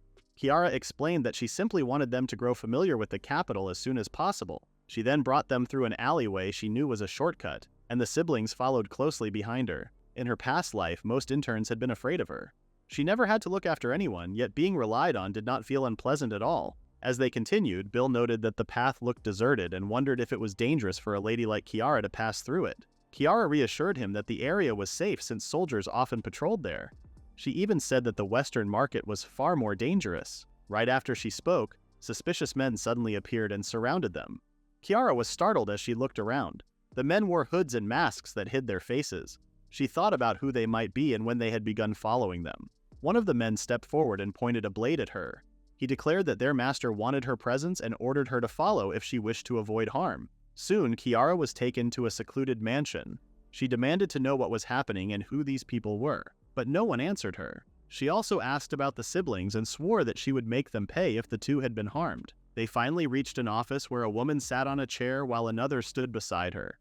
Kiara wondered where she had been taken. The man who brought her there reported to the woman named Tylan that they had delivered the girl they asked for. The woman beside Tylan praised them and ordered them to stay on standby. Kiara wanted to know who these people were. The seated woman politely greeted Kiara and apologized for calling her so suddenly. She explained that she came from one of the 4 great ducal houses of the Taiku Empire. Her name was Tylin and she served the White Marquis. She again apologized for their discourtesy. Kiara grew more confused after hearing that they came from the Taiku Empire. If she remembered right, that nation lay across the eastern seas. She wondered why people from such a distant land had come to the kingdom. Tylin explained that they had brought Kiara there because they had something to request. They had already heard that she possessed rare medical knowledge. Kiara was startled and wondered how they had learned such a thing. Tylin, seeing her reaction, assumed their information was true. She then asked if Kiara could examine the eyes of the noble lady sitting before them. Tylin introduced her as Jinhua, the daughter of the White Marquis. Around 3 months earlier, Jinhua developed a condition that harmed her eyes. Sadly, the medicine of their land could not cure it. They even traveled to the medical city of Ascendia across the sea, but the doctors there could only shake their heads and say there was no cure. Their only hope was to trust in the miracles of Lowenberg's healing magic, which was why they came to the kingdom. Kiara assumed Jinhua had already been treated with healing magic, but Tylin quickly explained that it had no effect. Kiara found that hard to believe. She asked Jinhua to recall her symptoms or any possible cause, but Jinhua stayed silent. Kiara thought perhaps Jinhua could not hear her. Tylin then explained that her young mistress came from noble blood and did not speak directly to those of lower rank. She also added that the condition threatening Jinhua's eyes might even affect the future of their household. Until they could prove that Kiara was a doctor worthy of trust, they would not reveal further details. Kiara felt shocked. They wanted her to examine a patient without telling her anything about the illness. She even thought about how she had been taken by force and now was being told to treat someone without explanation. She could not understand why it had to be her. Her angry thoughts drew the attention of the hooded men who drew their blades. Tylin also warned her that she had no choice in this matter. If she wished for her companions to remain safe, she needed to obey.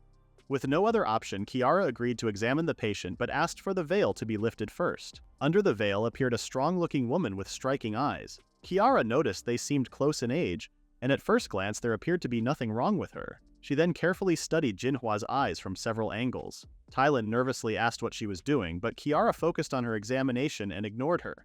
The problem was nearly impossible to see from the front, yet Kiara already had a guess. She then instructed Jinhua to follow her finger with her eyes. After the examination, Kiara said she had noticed a few things. She asked if Jinhua saw objects double whenever she looked upward. Tylin was shocked and wondered how Kiara even reached such a conclusion. Kiara explained that she had noticed a small problem in Jinhua's right eye when it moved upward. The two eyes did not move together, and when that happened, the focal points failed to match, which led to double vision. Tylin found it hard to believe Kiara could point out the symptoms so clearly. Still, the doctors from Ascendia had already reached the same idea. Kiara then mentioned she had another question. She asked if Jinhua's right eye had ever been struck by a fist or something similar. This surprised Tylin and the men standing behind Kiara. Kiara explained that although it was faint, she could see a small depression in Jinhua's right upper eyelid. From that, she suspected Jinhua might have suffered an orbital floor fracture. Tylin asked what that meant.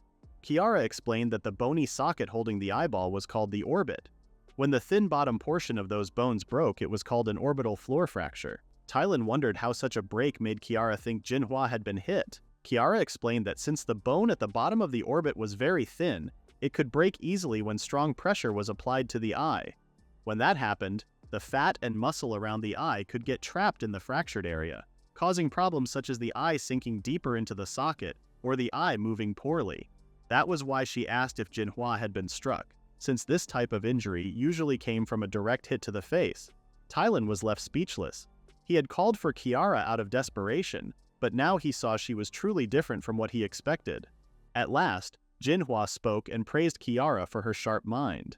Tylin was surprised to see his mistress rise and speak. Jinhua then admitted she had only been testing Kiara. She explained that because of her situation, she could not reveal everything to just anyone. Kiara thought about it and believed only one reason fit. An injured woman would never speak of such matters in public. Jinhua said Kiara was right. She then revealed that 3 months earlier she had been attacked by a man she did not know. Soon after, Cecil received reports that the queen was plotting something. Royce explained that the queen had recently gathered the nobles and healers who were loyal to her, as if she were responding to Cecil's recent actions. Cecil could not believe that the queen had nothing better to do than try to get in his way. Royce assumed she was growing desperate now that Cecil had returned. He warned Cecil to be careful since he doubted that Cecil was the only target. That made Cecil think of Kiara. Royce confirmed that rumors about the two of them had already spread throughout the court. He said they were being watched closely, so Kiara should keep a low profile. Cecil promised he would warn her. He hated feeling helpless, especially when it involved a patient. The real problem was whether Kiara would even listen to him.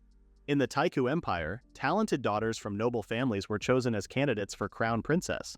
After several years of selection, only the most outstanding one would be chosen. Tylin explained that Jinhua had been one of those candidates recommended by the White family. Kiara was shocked to hear that. Tylin went on to describe Jinhua as remarkable in beauty, academics, and martial arts. Because of this, she had long been the emperor's favorite since childhood. Many even believed that the position of crown princess was already hers, even before the official selection. However, 3 months earlier, Jinhua's carriage was attacked by bandits on her way to a temple at the outskirts of the capital. She was supposed to visit her late master's grave. Suddenly, unknown horsemen began chasing them. With only a few guards and no escape route, the carriage was quickly surrounded. Tylin said that very few would dare to attack a carriage marked with the White family's crest, so it was most likely a plan by a rival faction that wanted to eliminate Jinhua. After seeing how they reached the kingdom, Kiara believed they were finally safe after managing to escape. Jinhua gave a confident look and said she had easily defeated their attackers. Kiara became curious about what she meant, and Jinhua proudly shared that those thugs were no match for her skills. She said she had taken down half of them using her bow and finished the rest with her sword until the villains ran away in fear. However, during the fight, Jinhua was hit in her right eye. Even after the swelling faded, her eye stayed sunken, and she suffered from double vision. Tylin became worried that if people learned Jinhua had been attacked and her face was damaged, her chances in the upcoming selection would greatly drop.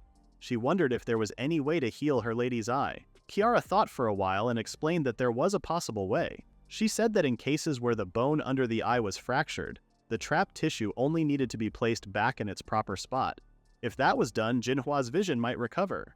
Still, Kiara warned that it would not be easy. Treating an orbital floor fracture required making a small cut on the face. Tylin grew upset after hearing that and worried about using a blade on her lady's face. Kiara remained calm and explained that the surgery had to be done inside the eye socket and required general anesthesia. She also warned that it carried a risk of death due to possible side effects. If they chose to go through with the treatment, they had to be ready for the worst outcome. Kiara then noted that the sunken area around the eye was barely noticeable, and that Jinhua's eye movement was only slightly affected. She wondered if it was truly worth the danger. She remembered that the general and Bill had undergone surgeries because their situations had been life-threatening, but the case before her was different. It was not something she could suggest without serious thought. So Kiara told them it was a choice that needed careful discussion before making any decision. At that moment, a blade suddenly stopped right in front of Kiara's face. Tylin quickly asked the guard what he thought he was doing. The guard, whose name was Yuan, said they should not be fooled by Kiara's words. He argued that there was no way someone as young as her could be a doctor. He accused her of making excuses in advance for when she failed. He even doubted her explanation about the orbital floor fracture she mentioned. Yuan also said they could not easily trust people from this kingdom because the healers there had recently demanded a ridiculous amount of payment, yet still failed to cure their young lady. He shouted that those healers even tried to justify their failure by saying their magic did not work on foreigners. Because of that, he believed Kiara only planned to perform a fake treatment and run away with their money. Kiara stayed calm and explained that surgery involved cutting into a person's body. She stepped closer to the blade and said that was why surgeons like her always had to think carefully about whether a procedure was truly helpful to the patient. They had to consider the possible harm it might cause. With the blade's tip pressing against her neck, she said that no matter how skilled a surgery was, if it did not truly help, it would only leave the patient hurt. That was a principle she refused to have questioned by someone who drew his sword so carelessly. Angered, she told the guard to come back when he had matured, calling him a foolish child. Yuan stood frozen, unable to speak. Jinhua, furious, scolded him for drawing his sword without permission and reminded him that Kiara was their guest. The guard immediately apologized. Kiara noticed Jinhua's trembling fist and went to apologize as well, saying she did not mind what had happened. Jinhua said Kiara's explanation had been helpful, but the treatment itself was something too difficult for her to accept. She said she had no plans to let anyone cut her face open. Even if her eye looked slightly sunken, she still believed her beauty was not lesser than other girls. Her father had told her to find a permanent fix, which was why she traveled so far to a foreign land. But now she realized it was time to give up and return home. She asked Tylin if he understood, and the attendant quietly obeyed without question. Turning to Kiara with a gentle smile, Jinhua said it was thanks to her that she finally made up her mind. She wished that they could meet again someday. Soon after, Bill apologized for failing to protect Kiara. Francis said it would have happened either way since some people were bold enough to threaten others even in broad daylight. Cecil agreed but was still thankful that everyone was safe. However, he knew they needed to find out who those people were. After the consultation, Bill and Reese were finally released. They had been locked inside a nearby warehouse but were not harmed. Even so, Kiara knew she should tell the others who the kidnappers were. For now, she only shared that one of them was a patient and that she was called there to give a consultation. She apologized and said she could not reveal anything more. Eric became upset and asked why she was protecting those people, saying they would not even know if she told anyone. Francis agreed, adding that criminals did not deserve forgiveness. Kiara simply pinched their cheeks and reminded them that a doctor must always respect a patient's privacy, even after death. She told them to keep that in mind. After leaving the room, Kiara remembered the words of Tilin and Jinhua. She recalled how Jinhua's position in the Crown Princess selection might suffer if rumors spread. Jinhua also mentioned that she might just give up on her treatment. Kiara reminded herself not to recommend surgery too easily. She believed she had made the right choice. Yet she still wondered if there had been another way. She told herself to stop thinking about it since it was already over. Just then, Cecil entered her room and asked if she had a moment to spare. Cecil ended up telling Kiara that the Queen might also be targeting her. Though it was only a possibility, he warned her to be careful. Kiara realized that things had turned into a power struggle between the Queen and the First Prince. In the manga, her past self had gotten involved in the same political mess, and it had ended in a bloody conflict. Still, she had been drinking at that time, so she could barely remember what she had read while drunk. Then Cecil leaned forward and lifted Kiara's chin. The sudden action surprised her. He had simply noticed a small wound on her neck and asked what had happened. Kiara, who thought he was about to kiss her, blushed and covered her neck. She explained that it was just a scratch from when someone pointed a sword at her. Cecil was shocked to hear that. Kiara quickly assured him she wasn't hurt and told him not to worry. Cecil said he wouldn't force her to talk about what happened earlier, but he hoped she would share any information with him from now on. He said he wanted to protect her and asked her to remember that. Kiara's face turned red from the sudden warmth in his words. Before she could say anything, Reese came in saying someone was looking for her. When Kiara asked what was wrong, Reese said she had a visitor. Jinhua then appeared and greeted Kiara with a bright smile. Kiara was surprised to see her alone and asked what happened to her companions. Jinhua explained that she left them behind because she couldn't get treatment if they were with her. Confused, Kiara asked what she meant. Jinhua calmly said she wanted Kiara to perform the surgery on her eye. The two sat down to talk. Jinhua agreed that her symptoms might be minor and she still had a good chance of being chosen as the crown princess. Even so, she wanted her eye to be treated no matter what. When Kiara asked why, Jinhua slowly touched her right eye and said she could not forget that terrible event. The rough voices of men, the sound of horses, and the screams of her attendants still echoed in her mind. Kiara realized that Jinhua was deeply traumatized. Back then, Jinhua had been too focused on staying alive to feel fear. But about a month later, when the swelling on her face went down, the memories of the attack suddenly came flooding back. She could not stop shaking. At first, she thought the memories would fade soon. But no matter what she tried to think about, whenever her vision blurred or when she saw her reflection in the mirror, the memory returned. Now, even the sight of a bow or sword made her tremble. Kiara understood that was why Jinhua had been shaking before. It was also why she could not bring herself to remove her eye patch. Her father had seen her condition and ordered her to get her eye treated right away. When she refused, he drove her out of the house. She then asked Kiara if her story sounded pathetic. Kiara asked if she had ever told Tilin or her family about the painful memories of the attack. Jinhua explained that her father was a cold man. The moment he realized she was no longer useful as a crown princess, he would abandon her without a second thought. The retainers only served her because she was known as the beautiful and brave princess. Kiara realized Jinhua had been suffering alone all this time. Jinhua admitted it. She even confessed that there were times she thought everything would be easier if she just removed her eye herself. Then she reached out and held Kiara's hand. She said her way of thinking had changed since coming to this country and meeting Kiara. She understood now that her problem was not just with her eye, but also with her heart. She knew fixing her right eye would not erase everything, but she still wanted to face it and move forward. She knew the risks but was determined. So she asked Kiara to treat her eye. Kiara noticed that the sunken area around Jinhua's eye was barely visible and her vision loss was quite minor. She wondered if it was truly worth risking such a dangerous surgery. She then apologized for judging Jinhua's pain by her own standards. In the end, she agreed to perform the surgery and promised to be the one to heal her right eye. Meanwhile, Cecil, who had been quietly listening the whole time, thought that things would not end well. Kiara told everyone that they would perform surgery on Jinhua the next morning. She said the Chambel family had already given them the reference materials and asked Eric and Francis to study and memorize the anatomy of the eye socket. Eric thought it was too soon, but Kiara explained that if people from the Taiku Empire found Jinhua, they might take her back before the surgery could happen. That was why they needed to act quickly. Francis then asked if an orbital floor fracture could really be fixed through surgery. He mentioned that if the orbital bone was too damaged, the tissues might just sink back again after being repositioned. Kiara agreed that it was indeed a problem. Even in modern times, doctors usually determine the severity of the fracture through imaging tests. If necessary, they would support the orbital floor with a balloon or a bioabsorbable plate. But in this era, there were no CT scans and plates did not exist at all. Kiara had to think of another way. She decided that she would make the final plan after examining the fracture herself. In any case, all preparations needed to be completed within one night. However, someone opposed the surgery. It was Cecil. He pointed out that Jinhua only learned about Kiara through an informant and that her story seemed strange. He urged them to consider the possibility that the queen might be involved. He warned that operating on a foreign noble was extremely risky, and if they failed, both countries might blame them.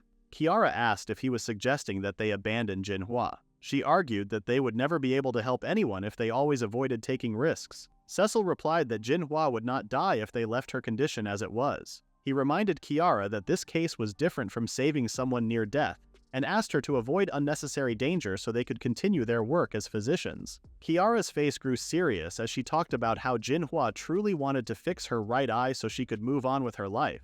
She said the surgery was not something unnecessary. Cecil was caught off guard by her words. Kiara apologized for acting on her own but said she could never turn her back on a patient in need. She bowed her head and told him to end their connection if it would cause trouble for him or the clinic. She only asked him to let her handle the patient and the situation herself. Cecil could only sigh and agree. He decided to return to the castle for the time being, saying they would talk about what to do next later on. Francis asked if Kiara was really sure about her decision. Kiara answered that she would do what had to be done, with or without the prince's help. Francis said that was not what he meant.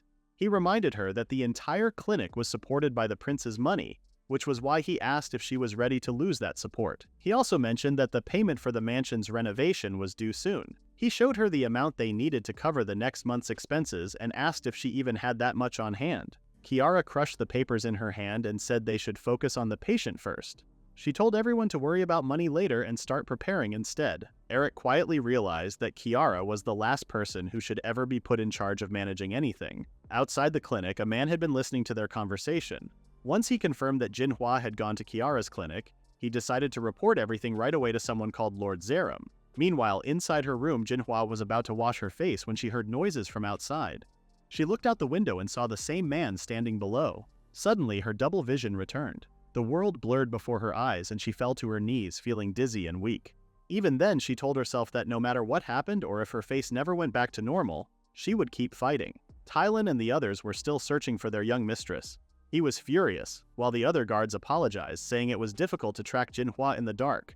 Tylon told them to stop making excuses and to keep searching instead. Yuan decided to look for Jinhua on his own. As he walked, he thought about where she might have gone. Then he remembered something Jinhua once taught him about archery. She had told him that the first step was to clearly see the target. When people were afraid, they often looked away from their enemies. She said he must train himself to always look at his target straight in the eye. Thinking about her words, Yuan guessed that Jinhua might have gone to fix her own eye. But that seemed impossible. At that moment, someone spoke about how everyone seemed to be in a gloomy mood. Yuan recognized the voice. It belonged to the healer they met before. Tylon remembered his name was Zerum, and that they had already paid him for his services. Zerum told them not to be so defensive since he had some information to share. He asked if they had heard about a young girl who had been doing strange medical procedures on patients recently. He said this girl had powerful support behind her, making it hard to stop her. Tylon admitted they had heard of a girl who saved a patient that even skilled healers could not cure. Zerum laughed and called that story nonsense, saying the patient and the girl were secretly working together and the illness and surgery were both fake. Tylon replied that even if that rumor were true, it had nothing to do with them. If Zerum came only to spread gossip, she told him to leave. Zerum then smirked and asked if they really did not know that the same young girl was performing surgery on their princess at that very moment. The next morning, Jinhua was put to sleep under anesthesia for her surgery. Kiara took charge and asked Eric and Francis to assist her by handing over the instruments she needed. Bill went to his sister Reese and told her they were asked to wait until they were called. Reese decided to prepare a meal while waiting. Suddenly, they heard loud noises outside the clinic. To their surprise, Jinhua's attendants had arrived. Both of them panicked as they recognized the group and didn't know what to do. Tylon shouted, calling out Kiara. She demanded proof that their mistress was safe inside and warned that if they didn't get an answer soon, they would be forced to break in. Meanwhile, Zeram reported to the queen that Kiara planned to operate on the woman from the east. He warned that if Kiara failed, it would anger the Easterners and they might kill her in revenge. The queen, however, remained calm and said that Kiara might actually succeed, and if she did, it would only strengthen Cecil's position. Zeram quickly assured her that such a thing would never happen. He explained that Jinhua's injury was near her eyeball, and to fix it, Kiara would have to make an incision around the eye and work inside the eye socket. The queen called such a method barbaric. Zeram added that even if the treatment worked, Jinhua's face would likely end up scarred. Scarring the face of an unmarried noblewoman from another land was something that should never occur. The queen understood his reasoning. Whether Kiara succeeded or failed, it would still serve as a reason to attack. To her, a reckless ally like the Easterners was more troublesome than an enemy. She only hoped Cecil would soon regret his choices. Back at the clinic, the siblings tried to block the front door. A window suddenly shattered and Eric heard the sound. Francis said it was only a matter of time before the Easterners broke in. Despite the chaos, Kiara stayed focused on her patient. The fracture was worse than she had expected. A part of the lower eye socket bone was missing. Even if she put the tissue back in place, it would just sink into the hole. She had to find a way to fill the bone gap. She quickly announced a change of plans and told her assistants they would need to harvest rib cartilage. Confused, Eric asked why they needed rib cartilage for an eye surgery. Kiara explained that a section of the orbital floor bone was missing, so they would take rib cartilage and transplant it into the gap. Francis understood her reasoning and realized she planned to use another piece of bone to replace the missing part, though he wasn't sure if it would actually work in this case. At that moment, the Easterners managed to get inside. From the other side of the door, they heard Bill's voice telling them to remove their shoes and wear a hat and mask. Tylan and the others ignored the warning and pushed the operating room door wide open. Inside, they saw Kiara and her young mistress with blood dripping from her eye on her face. Kiara froze for a moment when she saw them looking at the young mistress's peeled skin and exposed flesh. She quickly told them not to come any closer. She explained that this was the surgery Jinhua had asked for herself, and that if they truly cared for her, they should not interfere. Tilan asked if she was really saying it was for their young mistress's sake. Kiara said that Jinhua was raised to become the crown prince's consort, and if her face ended up scarred, she would be seen as useless and unfit to marry into the royal family. For that reason, she had to protect her. Kiara then pointed a knife at Eric's throat and warned them to stay away from Jinhua, or Eric would die. Just then, a voice told them to stop. It was Cecil. He said it was probably their first time meeting and introduced himself as the kingdom's first prince.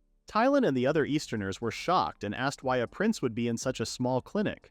Cecil explained that he was the clinic's main investor and questioned why they had entered the operating room, which was supposed to be off-limits to anyone without permission. He also said that bringing out a weapon inside was unacceptable. If they truly wanted their young mistress to be cured, he told them to leave immediately. Tylan then remembered Zeram's words about Kiara having a powerful supporter. She couldn't believe that person was actually the first prince. Clicking her tongue, she said she understood, but warned that she would file a formal complaint with the ambassador later. Cecil said he understood and promised to take full responsibility for any problems that might happen in the clinic. With that, Tylan and the other Easterners finally left the room. Cecil apologized to the others for arriving late. Eric thanked him for saving them.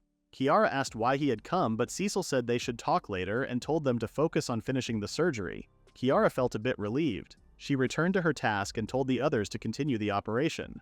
Everyone waited quietly outside the operating room. Tylan looked serious and torn. Cecil was relieved that he had told Royce to keep watch over the Taiku Empire's delegation. If he had arrived even a moment later, Kiara might have been struck down. He still could not believe how fearless she had been. A few moments later, several men in suits arrived after receiving a report from a citizen accusing the clinic of illegal activities under Kiara's name. They told everyone to leave the area at once. Cecil quickly stepped forward, introduced himself, and asked what the report was about. That was when Zeram appeared, saying he was the one who had filed the complaint. Cecil remembered that Zeram was the court physician, and Zeram confirmed it. He said he had heard that Kiara was harming the young lady from the Taiku Empire, so he came to see for himself. Cecil questioned what he meant by harming. He firmly explained that Kiara had been treating Jinhua's injury, and even had a signed document proving that the surgery was agreed upon by both sides. He demanded that Zeram take back his false claim. Zeram only laughed and repeated the word agreed. He argued that Jinhua was still too young to make such a decision and could not have properly consented to a risky procedure. The people from the east grew angry when they heard their young mistress being insulted. Zeram reminded everyone that her attendants had already tried to stop the surgery earlier. He added that leaving a scar on a young woman's face counted as assault, and if any mark remained, Kiara should face punishment like a criminal. Before the argument could go further, Francis stepped out of the operating room and announced that the surgery was finished. He said Jinhua was asking for her attendants. Inside the room, Kiara told Jinhua not to move too much yet. Jinhua said she was fine and needed to explain things to everyone outside. When Tylin and the others entered, they were stunned to see their mistress with a bandage over her right eye. They could hardly believe Kiara had actually used a blade on her face. Tylin admitted she had failed to understand how much Jinhua had suffered and had spoken without thinking. Jinhua, in turn, apologized for making her worry. Zeram entered the room and complained about how late they were. He called Jinhua a painful sight and accused Kiara of being cruel for leaving a scar on a woman's face. He then ordered the guards to arrest Kiara at once. Kiara, confused, asked what was going on. Jinhua stopped them and questioned if they were truly sure that a scar was left on her face. Zeram froze in confusion. Jinhua explained that she could not check herself in the mirror and asked everyone in the room to confirm it instead. She then removed her bandages and everyone gasped. Her face was completely smooth with no trace of any scar. Even Tylin was shocked and said out loud that there were no marks at all. Jinhua smiled, relieved to hear it. Zeram stood speechless, trying to understand what had happened. He thought it was impossible to treat an eye socket without cutting through the face and assumed the surgery must not have been done. But Tylin insisted that she had seen blood flow from her lady's face and asked Kiara what really happened. Kiara calmly explained that she treated the eye socket by making a cut through the mucous membrane under the eyelid. She said that in orbital surgery, aside from cutting through the skin below the eyelid, there was another way, by cutting inside the eyelid instead. While an external cut provided a wider and safer view, this time she had chosen the inner method, considering Jinhua's condition. That way, no scar would ever appear on her face. A while ago, Kiara told Jinhua that the surgery would be a bit harder than expected, but she still chose the method that would not leave a scar on Jinhua's face. Jinhua did not really care about the method and only wanted the most reliable one. Still, Kiara did not want her to decide her future based on whether she had a scar or not. She reminded her not to let a scar make her feel unwanted in her own home, and not to chase the throne just because she looked perfect. Kiara wanted Jinhua to live her life by her own choice. However, Kiara knew she could not tell yet if the surgery was a success. They had to watch Jinhua's recovery for a month before knowing for sure. If there were no signs of improvement, Kiara was ready to accept any blame. Zeram could not believe that a young girl had managed to perform such an advanced procedure. Kiara, clearly angry, asked how long he planned to stay in her clinic. She could not believe he and his men had barged into an unmarried woman's room and warned them that there would be consequences. The guards quickly left, pretending not to hear her, leaving Zeram behind. That was when Zeram realized that Kiara was starting to become a threat to them. He began thinking of ways to stop her before that happened. Cecil watched the man leave. Then he looked at Kiara as she gave Jinhua instructions for her recovery. At that moment, he understood how truly special Kiara was. With her, he believed his plans for the future would become far greater. 3 weeks after the surgery, Jinhua got examined. Kiara smiled and confirmed that the swelling in her face had finally gone down. Jinhua confirmed not feeling any pain, and she felt like the sinking in her eyes had finally returned to normal. With this, she claimed no one would complain. Tylin was glad. Jinhua claimed it was all thanks to her attendants frantically looking for the cure, or she would have never met Kiara. She also felt so self-depreciating that she refuses to trust her own attendants. She apologized to them. They all asked her not to think about that. Kiara then asked how was her double vision. She can see her eye movement looking fine, but she worries about the double vision. Jinhua then looked at the window and suggested testing things out. She asked Yuan to prepare her bow, and Yuan immediately handed it over. Jinhua closed her eyes as she recalled those painful and bloody memories. She then opened her eyes wide with determination and opened the window. Kiara asked what she was planning to do. Jinhua then raised her bow and pulled an arrow. Without hesitation, she fired a shot and hit the snooping bastard outside. Kiara asked what just happened. Jinhua confirmed the same man has been snooping around the clinic for the past 3 weeks. She found his presence super annoying, but now she finally managed to take care of him. Now she claims she can return to her country without worries. Kiara asked if she was really returning. Jinhua claimed she had decided. She confessed her body still trembled recalling that fated day, but Kiara had erased the curse that was carved in her. For that reason, she wanted to fight in her own country again. She told Kiara that this was a debt she wouldn't forget for the rest of her life. That night, Kiara learned that the man Jinhua had captured was actually a spy hired by Zeram. Kiara asked if Zeram was the man who barged into the operating room that day. Cecil claimed Zeram would probably continue monitoring her closely after that incident. He claimed it might be a better idea to raise walls around the estate. In the end, Kiara ended up relying on the prince again. And yet, she told him to cut her off if needed. Eric told her a while ago to apologize to the prince properly since cutting off ties meant their clinic would be out of business. She then bowed her head to Cecil and apologized for acting so selfishly. She claimed she never intended to cause him troubles, but he ended up helping her again. She claimed without AI support, the clinic can't continue to run. She promised to be more careful with her words in the future. She hoped he could continue cooperating with her, or rather her clinic. Cecil couldn't help but silently chuckle. He then asked why she was so devoted to her patients. He pointed out how she always tried to save her patients without regards for the danger. This time too, she did something reckless that could have costed her life. He asked what drives her so hard. Kiara mentioned how in her previous life, she lost her mother at a young age, and in her childhood she lived with just her father and grandfather. Cecil was surprised Kiara was talking about her previous life like this. Kiara then claimed that on top of that, her father was a busy surgeon, so she had no memories of spending time with him. However, her father, who was busy and relied upon by so many people, was her greatest pride.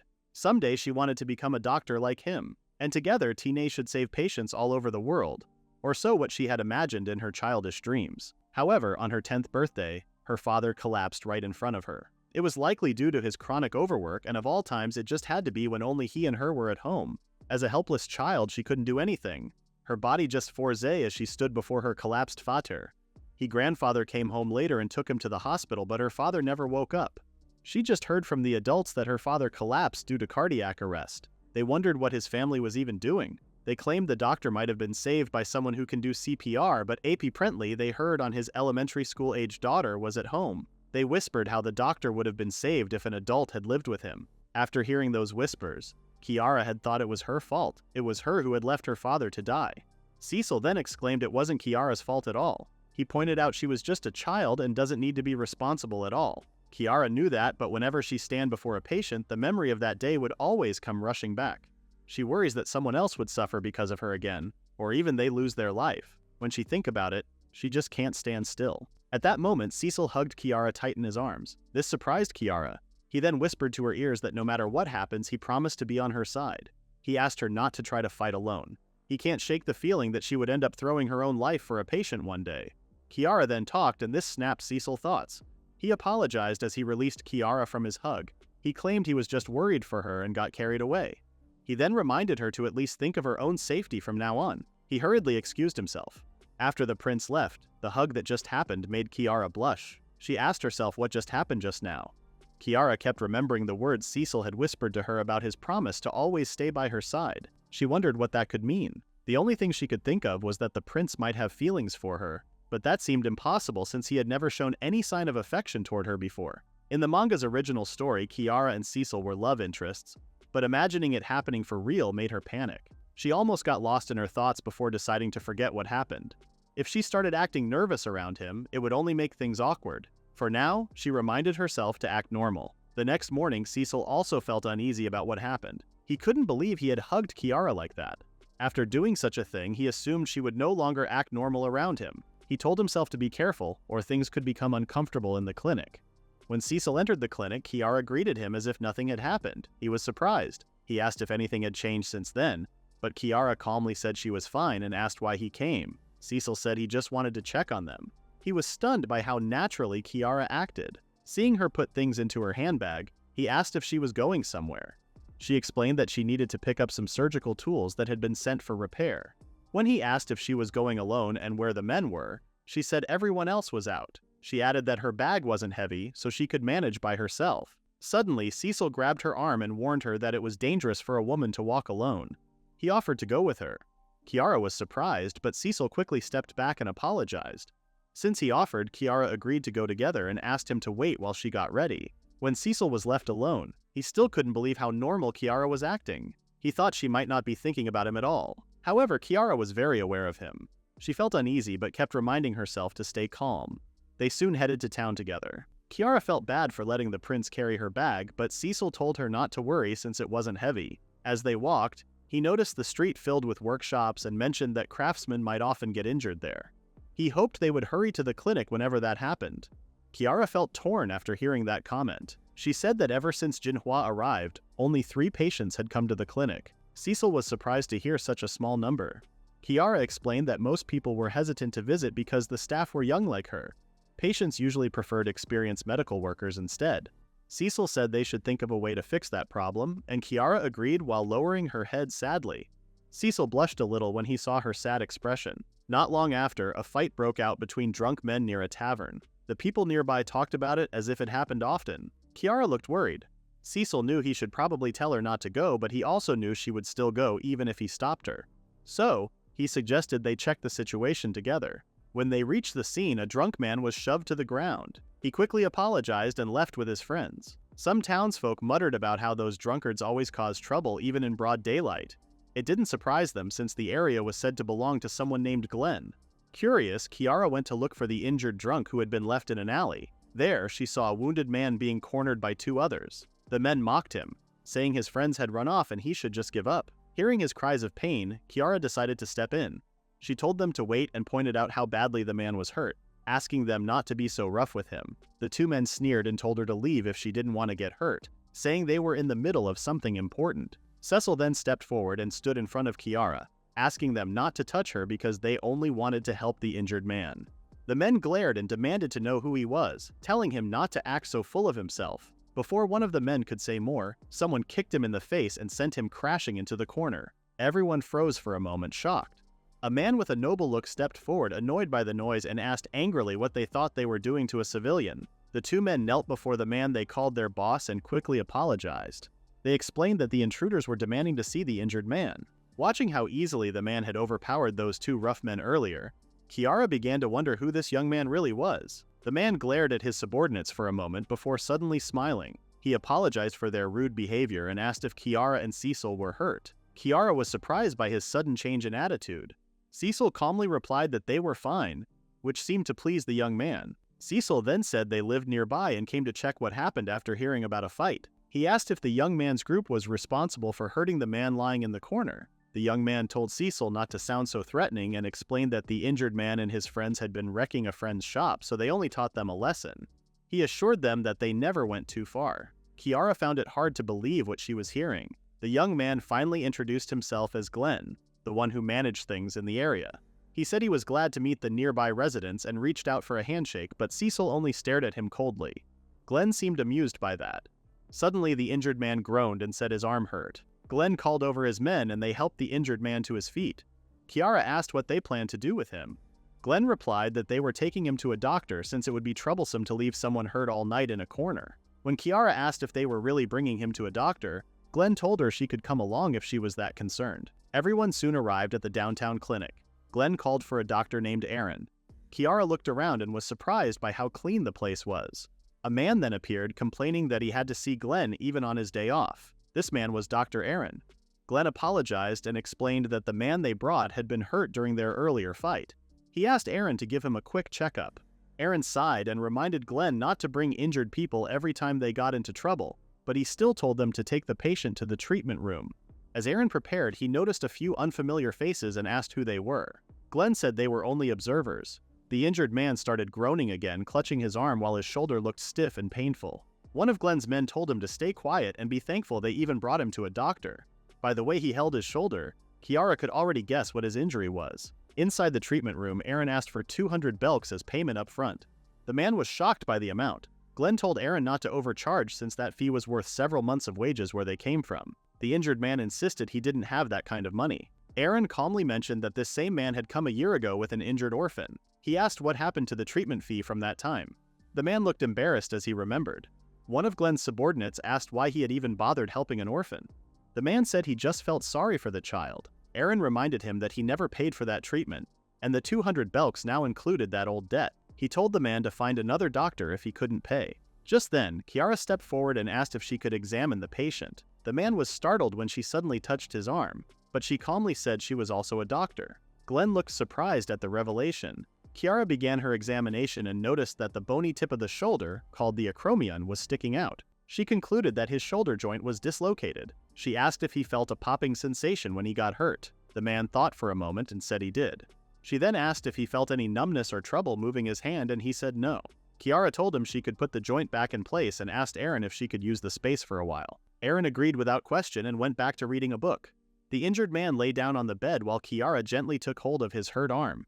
She pulled it with care, and after one steady tug, the man confirmed that his joint was back in place. Everyone around was stunned. Kiara calmly explained that she had only reset the joint, but if it had been left like that, it could easily become prone to dislocating again. She advised him to avoid moving his arm for a while to prevent straining the shoulder. After finishing, she turned to Aaron. She pointed out that he already knew it was a dislocation. She understood his position as a doctor, yet she still thought it was cruel to ignore someone who was clearly in pain. Aaron demanded to know who she was. Kiara introduced herself and said she managed a small clinic in the southern part of the royal capital. Aaron then realized she was the same girl who once got into a fight with a certain healer. He remembered hearing rumors about her challenging healers everywhere. He said he didn't care about her ideals and admitted he had no intention of treating people who couldn't pay. He told her not to drag him into what he called her little charity game.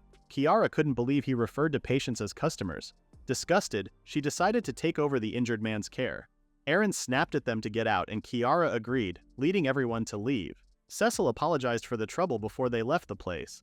Glenn's subordinate was confused about what had just happened, while Glenn himself was surprised that such a young and pleasant-looking woman was actually a doctor. He also noticed how observant and skilled she was. Aaron, still annoyed, muttered that any amateur could fix a dislocated shoulder, but deep down he was surprised that Kiara paid attention to the arm's movement and blood flow. He admitted to himself that she clearly knew what she was doing. Glenn, now curious, found himself more interested in Kiara, and even more intrigued by the man who was with her.